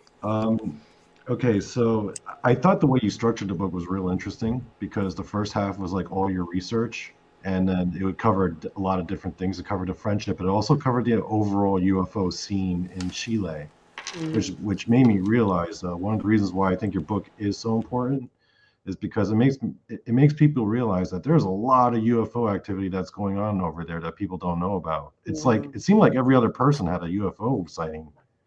It just Yeah. happens all the time, and with like hundreds of witnesses at a time, sometimes in broad daylight, and people here aren't even hearing about all that. Yeah, no, it's a culture that definitely has just a more base understanding. And whether it comes down to just even in like board games and, children's toys and things, there's like, yeah, aliens, oh yeah, they're here, they visit Yeah, us. Or, sometimes they kill a Mm-hmm. cow here and there. So, be careful. Don't go out at night past your bedtime. There you go. It's part of the The cultural. boogeyman. Yeah, it's part and of the and there were a couple cultural. stories that you shared where it was like a UFO appeared in broad daylight over like a town or a city, and then like everyone saw it for an Mhm, extended period of time. mhm. And And then once and it then gets to people would yeah, take pilgrimage to that city. They'd like come and visit. Some people for like religious, pilgrimage, but other people just look into the UFO town. And there's actually a UFO trail just south of Santiago, and it's a series of towns and like lakes and parks and things where UFO landings and massive sightings and strange things have occurred. It's quite an interesting take on it, and especially because it's one of the laziest, worst skeptical arguments that I see. They'll throw up this map that shows all the UFO sightings, and it's just in the U.S. and the UK.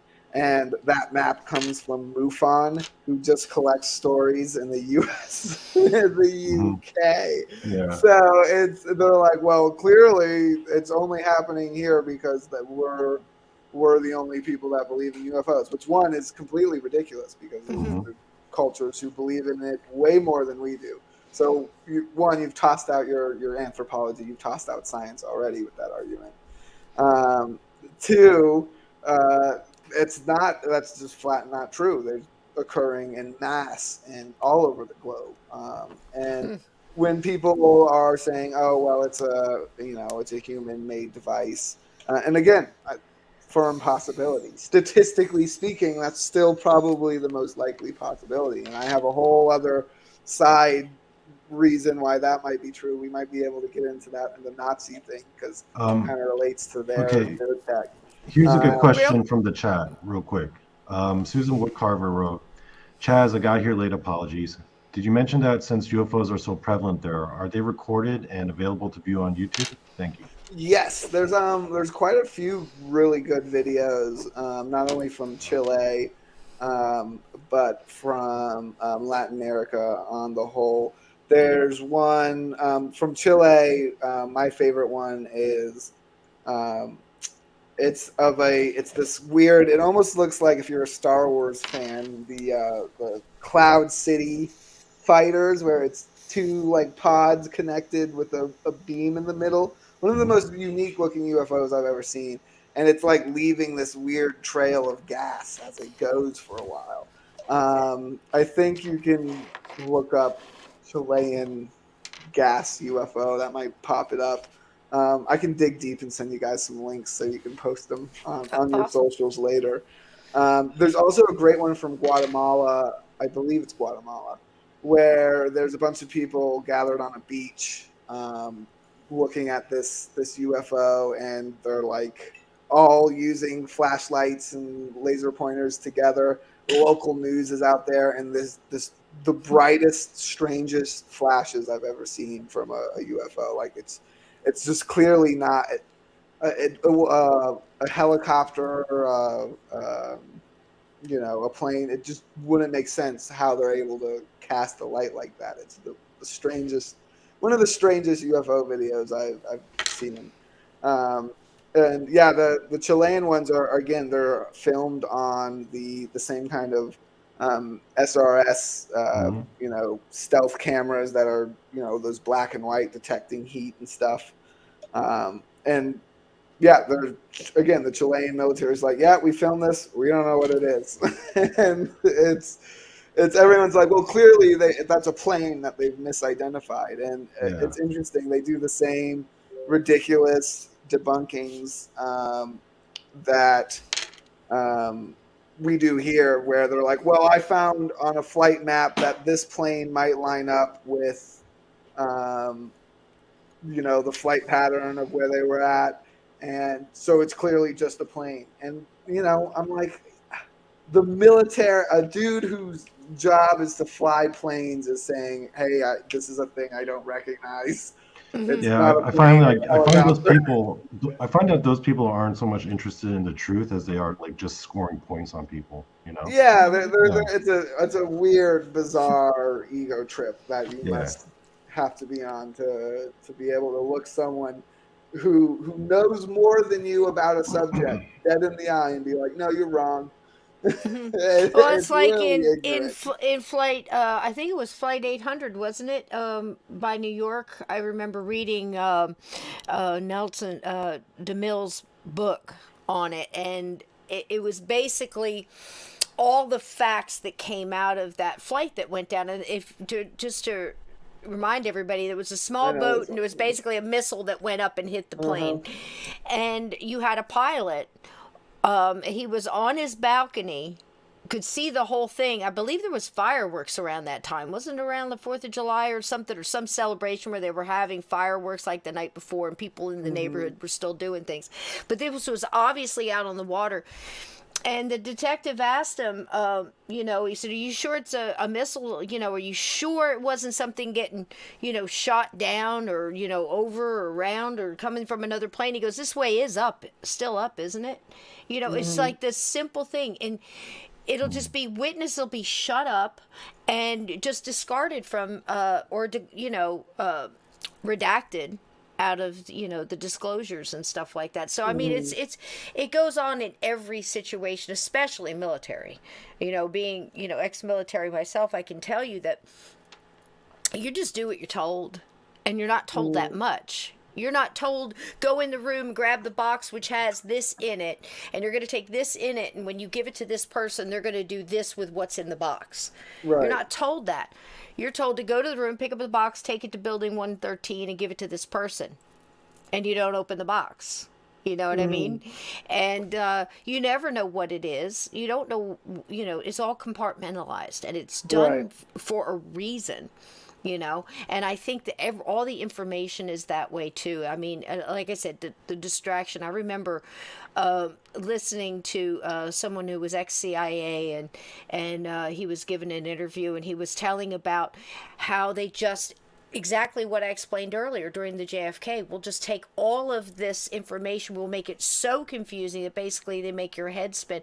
They've been doing it with UFOs, they're doing it with, cryptids, they're doing Hmm. with, your history. I know they've done it with Native American history. I can't speak about everybody else, but the law of averages, chances are they're lying about your people too. So that's just, the way it is now. I wanted to ask you quick, and then I'll back out, Donnie. I know you got better questions than I do, but it just, well, you read the book, and that's why I'm trying really hard to, I know you've dug in there, Hmm. but I want to ask, is there any missing time with these particular entities? When you're talking about the lights and all the stuff in that's happened in Chile and the overabundance, it seems like, Hmm. UFO activity. With the story of the friendship, is there any kind of missing time or people like lost time having encounters with them? So there are incidents when people seem to talk with the friendship. The they seem to have conversations that last way longer than they thought. They can't quite remember what's happening. But one UFO case, one of those other top three UFO cases in Chile, is one of my favorite time alteration stories when it comes to Mm. ufology, and that's the case of Corporal Valdez. Um, and this was a military training mission on the side of a mountain there in the Andes, north of Santiago. So this is actually away from Patagonia. But what you'll find in Chile is from the very tip all the way to the bottom UFO reports. So this operation, they were doing a training operation on this farmland, and this large glowing light object descends on the hill across from them. Corporal Valdez kind of like wanders off towards it, and he disappears. The light disappears for a minute. He's probably gone for about 15 minutes total before the light flashes again, and they see him in the field, and he's freaking out. He's coming in and out of consciousness. He's like panicking. But the strangest thing is that he has stubble grown on his face when he was a cleanly shaven military man. The day before, his watch was also spun forward 1 week. And they were immediately debriefed. They brought in a professor from a local university because they were like, we don't know what the fuck's going on here. Can you tell us what this is? And again, they're much more open to like, hey, something weird happened. Some UFO stuff happened. Help us out here.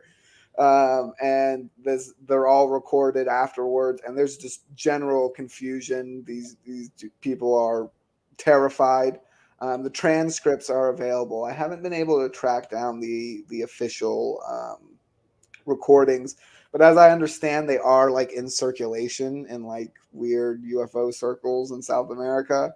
If someone wants to dig deep on some South American ufology forums, you might be able to dig them up. Again, who knows if they're South real. American rabbit holes. There you go, Jackie. But these transcripts and the Corporal Valdez, he's spoken about it. He kind of he had this Christian revival at the end of his life, and kind of like denounced it all as like the devil's trickery and stuff like that towards the end. But it happened. That's a consistent part. The professor who interviewed him, his fellow soldiers, all saw it happen. It's a very similar to the Fire in the Sky Travis Walton case, where in front of a group of witnesses, 6 or 7, other and people. it's military, so people give more credence to it. Right, exactly. Yeah. Military, no reason to lie. If they were lying, their careers would be at stake. Much more. And most of them don't say anything because of that. Right. Many a pilot, many naval, throughout journals and things like that. And again, talking about people later, there's so many instances of things on the battlefield and alien stuff making equipment not work. I mean, there's so many, story after story after story. Obviously, with all these stories, there's something going on. What it is, they're not telling us the truth, so we're going to have to find it out ourselves. So that's why we do these shows and we dig. And I just think it's so cool that you were able to go and check it out, and a valuable person sitting on the round table, when bless them, we get everybody, not having blackouts and get their electric. We really missed having you, Dylan, tonight, but we will be back again to do this, and I just think it's such a valuable person to have in the chair because you've been there, you've seen the stuff that they're telling us doesn't exist. You've seen it with your own eyes. You've talked to people that have had these encounters with these beings, and again, I'm sitting in the I don't know that much about all of this. I just see the pieces, and I know that if we take that thread, we can put some of them together to make some sense. But I still think that there's something going on with these people. Either they're the ones that came to the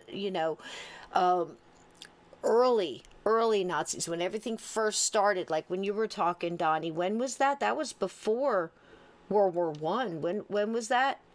Your guy? Oh, it's Bottendorf. That was like right around World War One. I think 1925 actually is when it. No, that's when he got kicked out. But it was like 1919 when he started that. Yeah. So it's early. So you figure somebody before them even. So I'm wondering how this coincided with what was going on in Chile, in South America, and what was going on with, the wars here. They're got to be involved on both sides here, and I don't know if it was something that they've, like a hybrid, That's been going on. It doesn't have to be, the Nazis. Every time we say Nazis, everybody thinks of World War II.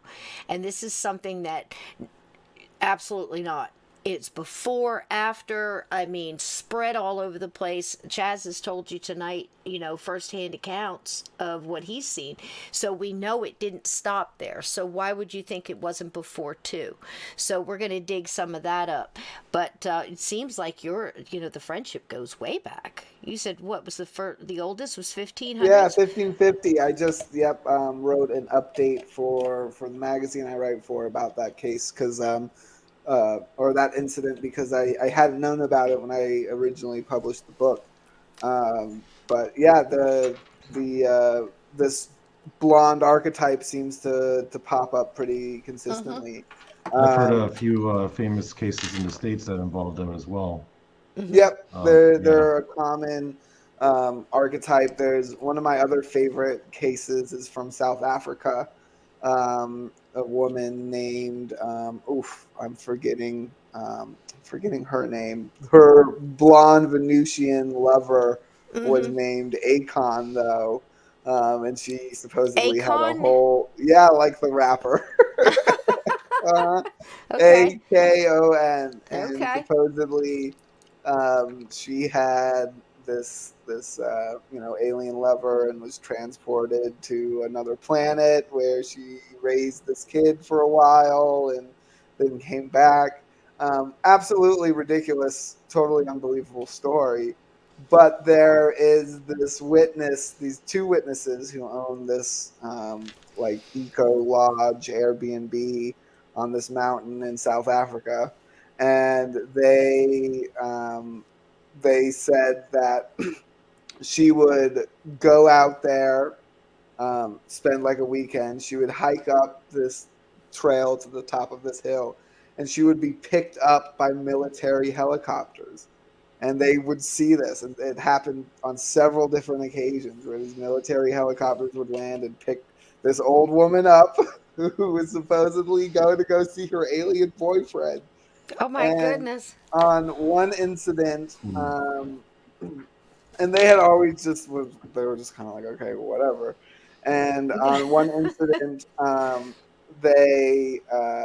this tall blonde hunk of a dude showed up in this weird, suit, came in, knocked on the door.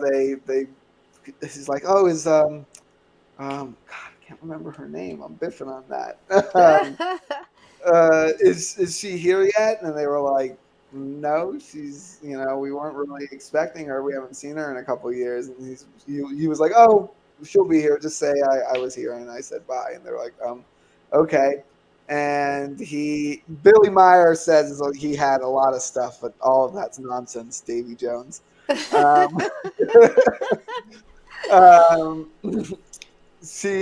He walked out and they kind of like followed him to see where he was going, and he was gone. No cars or anything, very MIB. Wow. Just was there 1 second, gone the next. And she shows up that next day with her newly published book, and it has a drawing of that dude who showed up at that place. And they were like, that was the first time they took the crazy UFO lady seriously, because they were just like, yeah, she's weird, and yeah, she must have a friend with a helicopter, but whatever. And no, there was this weird validation for them that something weird was going on there. And again, it is the most ridiculous, non-believable story there is. But have it's probably the true validation. one. It's Something probably Billy the true Meyer one. doesn't have. He has no No validation. That guy is It's not that weird. it. I mean, I just read a story on a lady, I mean, totally serious, who married a 300-year-old dead pirate. And yeah.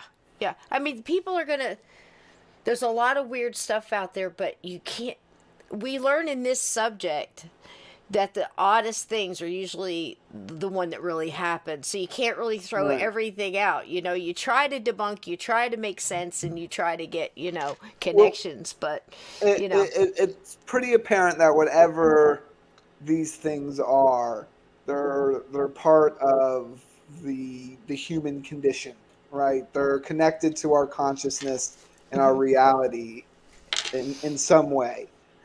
Whether that's just the function, some kind of chemical, biological function that allows us to see them and interact with them for brief moments, or if they are physical manifestations of our consciousness appearing in reality.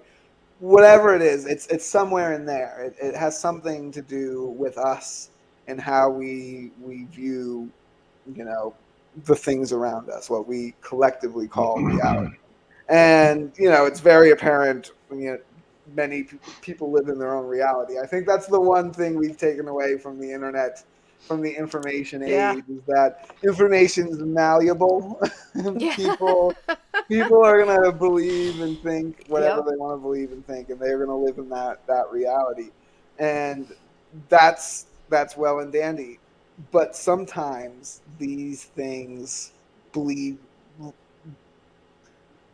glimpses, errors, things bleed through. Glitches in the matrix. Physical glitches in the matrix. Yeah. There's these physical impacts that occur, and most of the times it's a lot more subtle and less romantic than the friendship showing up and giving you a brainwashing egg.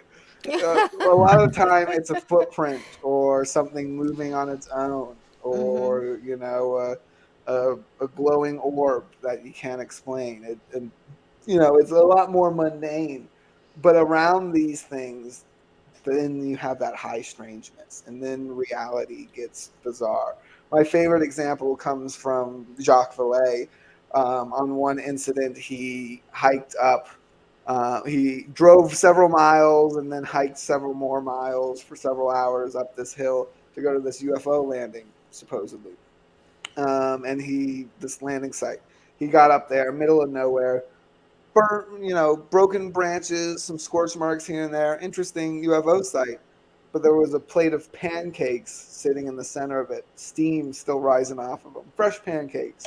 Wow. They're miles and miles and miles from any diner.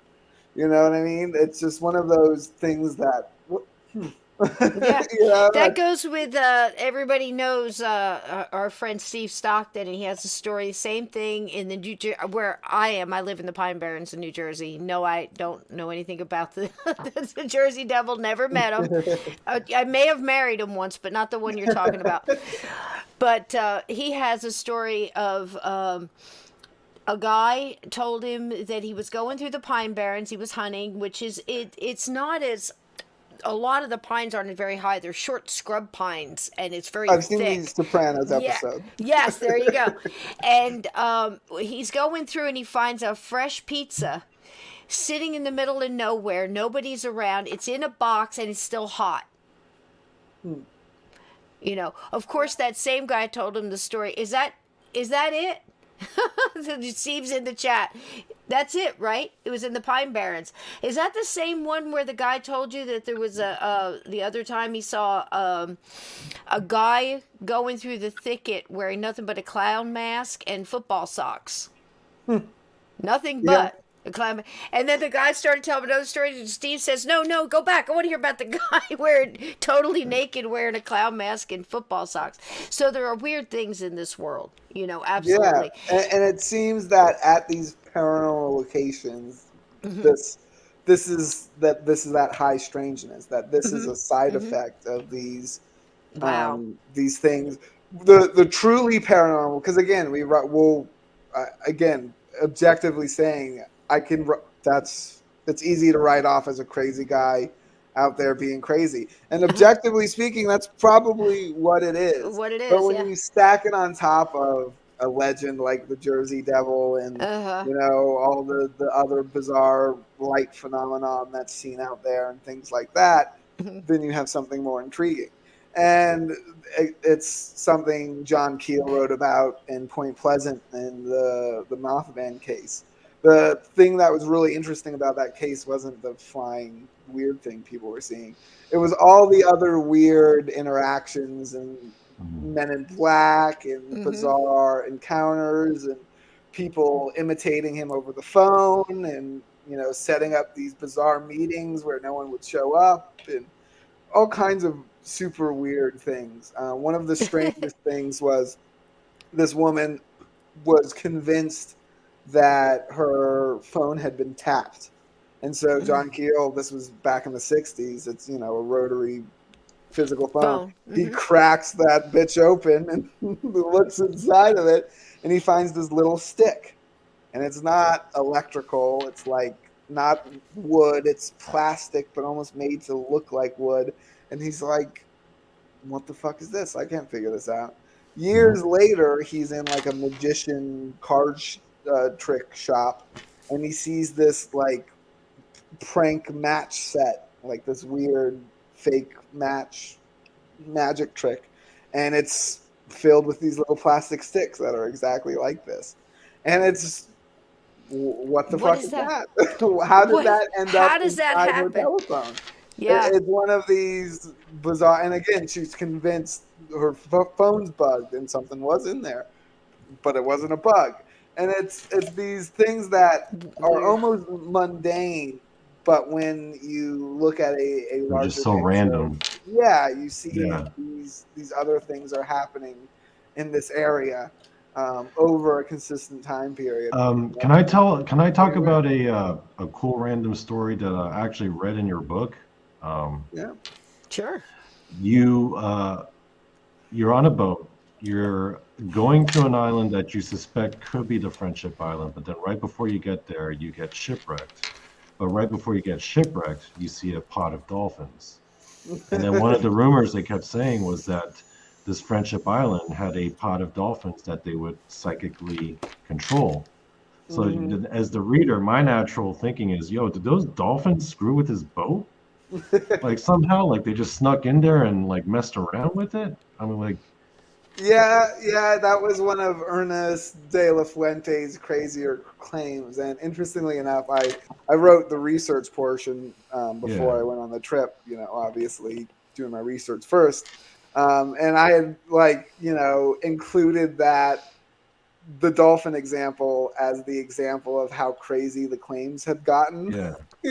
Like clearly he's lost the plot. He's talking about psychic dolphins. And then, yeah, ironically, at the very end, while I've hired a boat to take us to a couple islands that I suspect might have some UFO activity and might be, therefore might be the island. Yeah, we get shipwrecked. The engine stalls. We have to beach on this nearby Pebble Beach after we talked to this couple who lived. They lived on this island without electricity, They without were the running only water. two people on the island. Yeah, Two 70-year-old people, and they living that had life. some of the wildest UFO stories I'd ever heard, and they had no real context for UFOs. They were that Yeah. isolated. They were really in the middle of the nowhere, and they've been living that way for They 40 didn't to even 50 have an access years. to a boat. They were just literally just Mhm. these only two people on an Yep. island. No, the boat we rented it, and they were like, "Well, we've got to do this supply drop today, because this is the only time these these people get food for the week because Damn. they're completely isolated." Wow. So So they yeah, put you to that island where they said they saw one UFO landing at that island, and that's the island yeah, you chose to go to? they said they saw a UFO land between the peaks on this nearby island. So that was the one we're trying to get to walk around and explore when our engine died on the ship. And it was an old boat, pretty Yeah. old, but yeah, we're getting close to that island, and we had driven past it on our way to interview that couple. Okay. And on our way back, on my way there were dolphins kind of circling the island. Very good, nice picture op, cool dolphins, hawks flying in between the trees. Really, Patagonia. It's really hard to describe how beautiful it is. The crystal clear water and freezing Mhm. water. If you fell in, you wouldn't last long, but it was gorgeous. The pebble beaches, these big rocks, smooth to the touch. Almost if they were a little thinner, you could skip them. Um, Totally gorgeous forested islands. with these big towering peaks.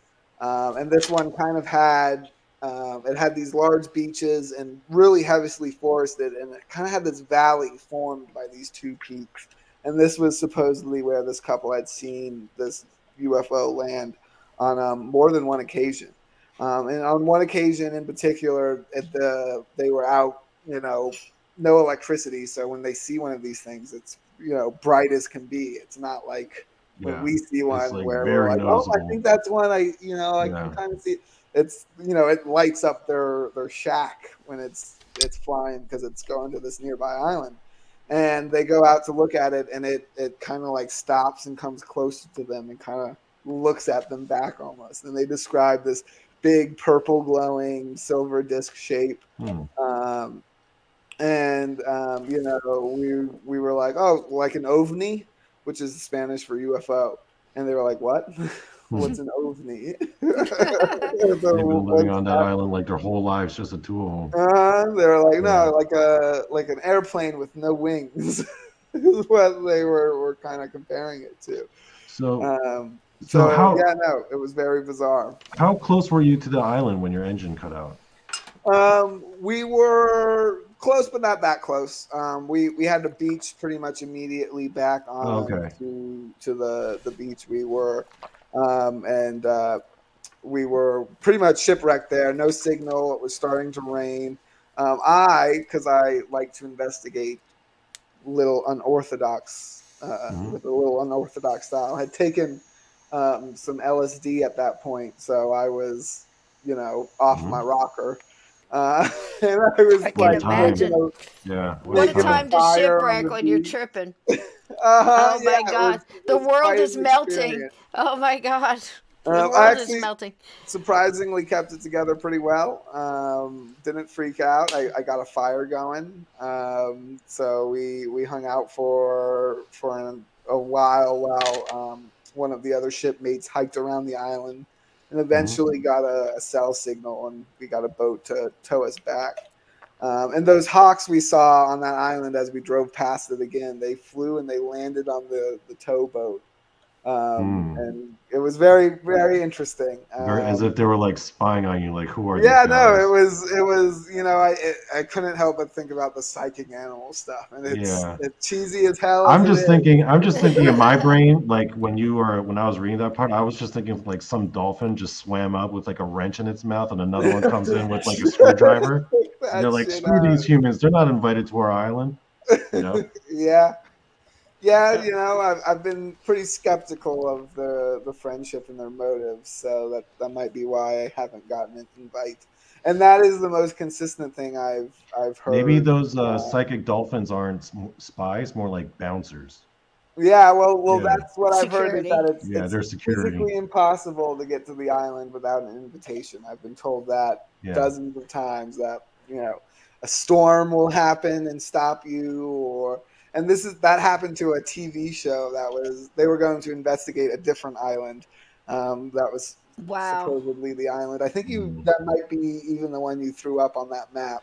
They were going to investigate that one. I want to believe the dolphin thing. I do too, and I want to believe that there are psychically advanced dolphins swimming around. Well, see, the thing is nature is one of the easiest things to, work with. We've seen it all our lives. Every cartoon they ever showed us as kids. I mean, everybody had a familiar, or they had something, or they could, all these people that lived in the woods and, had animals working with them, or could get nature to help out, whether it was through psychic ability or magic, or just the animals wanted to help out because they knew it was the right thing to do. I mean, there was all these stories. Usually when they throw those things at us, there's some truth in it, and I just believe that animals are a lot smarter than we give them credit for, and I do think they have some kind of a psychic telepathic connection, whether it's on energy or whatever it may be. I've seen too much to prove it. If that's the case, then I officially have beef with the psychic dolphins. You very well may. The end of my book. But the thing is, that they'll probably win because there's a whole group of them, right? They're mean. Dolphins are mean and they're tough. They are mean and they're tough. A lot of people get dolphins wrong. I mean, they do some pretty Uh-huh. sketchy things. That's a fact. Oh yeah, they're creeps. Yeah, But and when people, they think about it. We say it all the time on the shows about we think we're at the top of the food chain. I'm like, yeah, it depends on where you're standing. If you're in the ocean, you sure as hell aren't. If you're in the Mhm. woods, you aren't. And a yeah. microorganism can take you out. So what are you talking about? So you So know I what I was just mean? thinking, like, if you got the friendship mad enough, they'll be like, okay, that's it. We're busting out the psychically controlled Yeah, megalodon. Well, it's Bring that's out the kind of just my megalodon. strategy. The well, Yeah. Zach Baggins approach. I'm gonna yell at them yeah, yell at them. until they do something. That we call the Zach Baggins is he who shall not be named on the show. No, I'm joking. Okay, he No, shall not be he named. shall not be named. But That's for the best. I want him to give me a show. Pay yeah, me. there you go. You pay me, yeah. But they seem like if the friendship is real, and there must be something because there's so much. So that usually tells us when there's an abundance of things that people who don't know each other are talking about, and it's not just to, make up a story or be part of the gang. There's obviously stories all over the place, going way back. So they're obviously playing the long game. What do you think their game is? You're not buying their agenda of we come in peace. Like that. Gosh, that's an old movie, but that was a creepy movie. A big, tall, blonde dude, by the way. Wasn't Yeah. it? I mean, does everybody remember that movie? I Come in Peace. It was kind of creepy. I forget who played it. It wasn't Dolph Lundgren. Who the hell was that? I can't remember. Somebody I in the remember chat that will get it. movie. I remember that movie. But it was creepy. But Yeah. that's just it. I think when I was younger and they were showing alien movies, there wasn't any of that. It was all they had an agenda, and they had a plan, and they were in a club and you weren't in it. They were coming to get something. They either wanted the earth, they wanted our minerals, or whatever. From body snatchers, alien, all of it.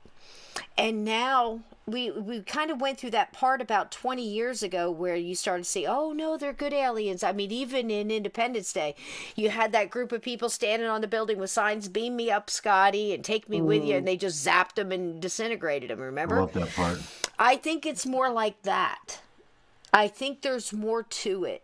There's definitely probably good groups, but I think the ones that are appearing to be good and perceiving themselves, and putting that forward probably aren't, I mean, call me crazy, but, you're talking Yeah. to somebody who has ancestors that came over the ocean and, just kept Again, coming. I'm not sure if it's whether they're good or necessarily evil, but I think uncaring. Yeah, They don't really yeah. give Yeah. a Indifferent. shit. Yeah. Indifferent. They're on indifferent. they're There on you someone's go. That's the payroll. word I They're was just looking doing their for. jobs. They're indifferent. Yeah. Yeah. They're, You know what my theory they're- is? I think the reason why it was just in the 80s and then it kind of stopped is because they kind of figured out how to access our internet when the internet came out, and they were just looking through all the websites, and they're like, my God, humans are morons. And they were like, you know what, Could let's be. cut off all communication. This I think they were disgusting smarter than this. film. Well, they picked a beautiful place, and I'm telling you what, Donnie, I'm going to let you take us out here. I just have a couple of really quick little housekeeping things. Thank you, everybody, tonight in the chat. You've been absolutely wonderful. Great questions. A couple conversations going on here. Anne, I hope everything is good. Steve, it's great to see you.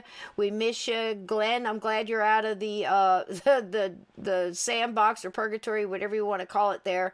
And I didn't know you were in it. He was in there for 2 weeks. We almost lost him. So I'm glad you're out of there. Thank you guys so much. Tomorrow night we're doing old school TV, paranormal TV, how paranormal TV has changed from like the 60s kind of to now. So we're going to tap into like the 60s and 70s and see how they retold, and the reenactments were a little bit different. We went from these long historical lovely told stories to like there's a demon in my bathroom right behind my shoulder kind of thing, and it's a short amount of time.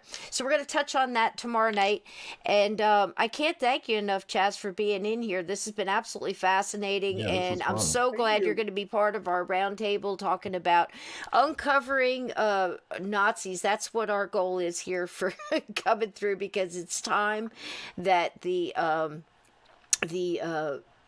veneer that they have put on this layer by layer by layer. It's like, an old table, just, one layer of bullshit after the other. And we're slowly peeling them back. Like you said, the internet's here now, and I don't think that they knew we were going to use it to actually look up good information and throw their lies back in their face. But like we said, Chaz was there. He saw things with his own eyes. You can see he's not easily taken. He looks into things and not real quick to jump on a conclusion, and that's kind of what you want to have in this this subject. And we've got a lot coming in the future. Donnie, if you have a power question, I'm going to go ahead and play this with the sound off, just so everybody in the chat can look at the beautiful scenery and some of the beautiful stuff you got to see. And I agree with you, Chaz, as far as they were saying paradise. Some of the things I'm seeing in this drone footage, it almost looks like paradise. And Patagonia. I'm glad you got to see it. So go right ahead and don't mind the video, but I just wanted them to see some more of this drone. You could tell the friendship at least have good taste in location. Yeah. That's true. Can't knock them for taste. I just have to say that so the first half of this book is the research that you do about the topic, but then the second half is your personal journey, right? Like going there, traveling through the land, and all the encounters you have, all the places you visit. And I mean, we barely even touched on that. So for the people in the chat, like, I really recommend this book. It flows so well. There's so much variety.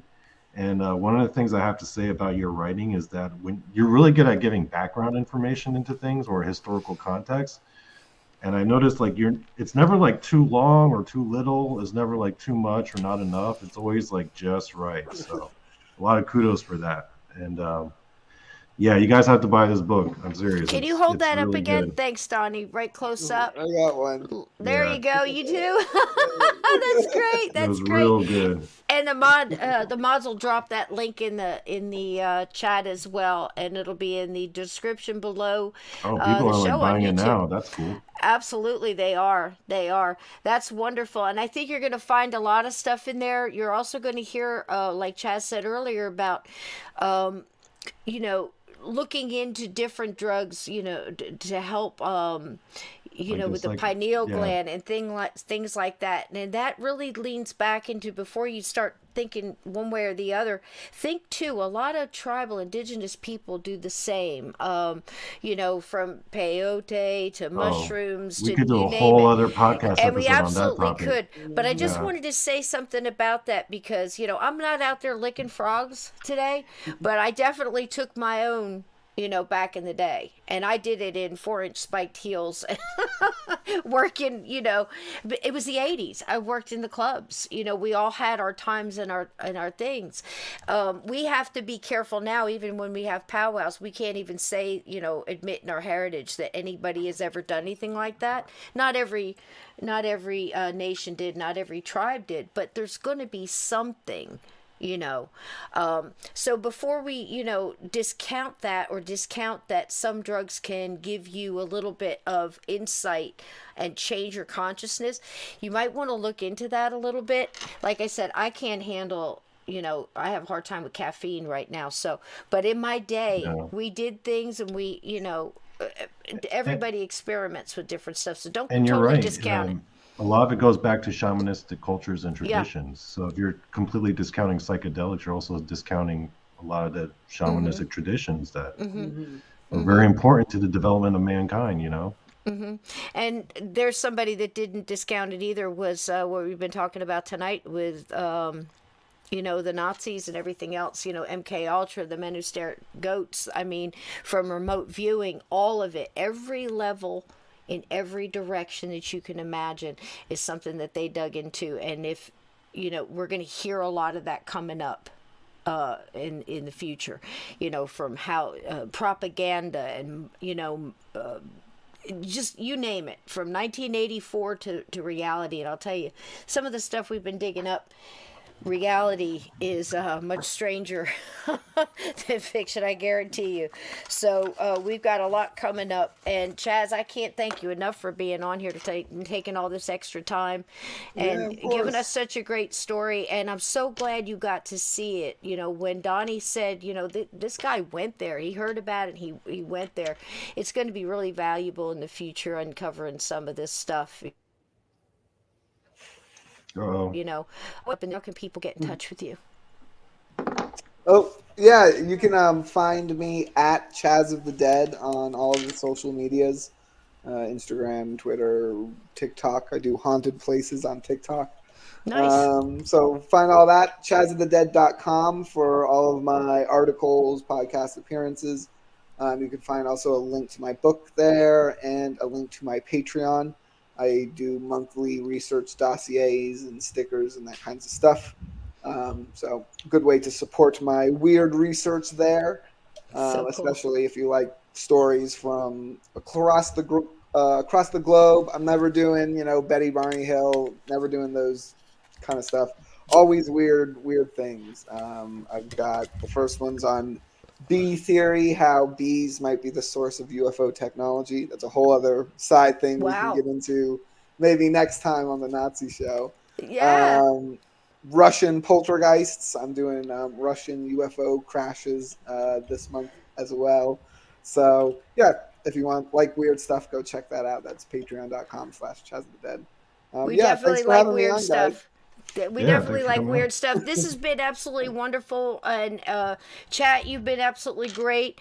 We've got. Don't forget, we've got our TeePublic, and we've got all our gatekeeper gear. So as we go out, I'm going to play this little intro. And Chaz, we're going to get back together here in a couple weeks, and we're going to dig up some Nazis. Sounds like fun, doesn't it? Oh yeah, can't wait. Dylan, we love you. We missed you tonight, guys. Okay, and I hope you get your lights back. Chat, you've been wonderful. There's all your links. There we go. And I got to tell you, honestly, I was so tired today. Chaz is listed as Chaz of the Dead, but of the Dead is all one word. And I thought, when I looked down and I was doing the cover art tonight, and I asked it, I said, Chad, what's your last name? I said, I can't pronounce it. And I said, just look at it again. And I'm like, is it German? And he goes, look at it again. Of the Dead. So there you go. Don't let that throw you. I'm sure it won't. I love you guys so much. Thanks again for being on tonight. Gatekeepers, see you tomorrow night for some old school TV ghosts. How about that? All right, guys. Here we go. And take care, everybody. Good night, Donnie. Good night, Chaz.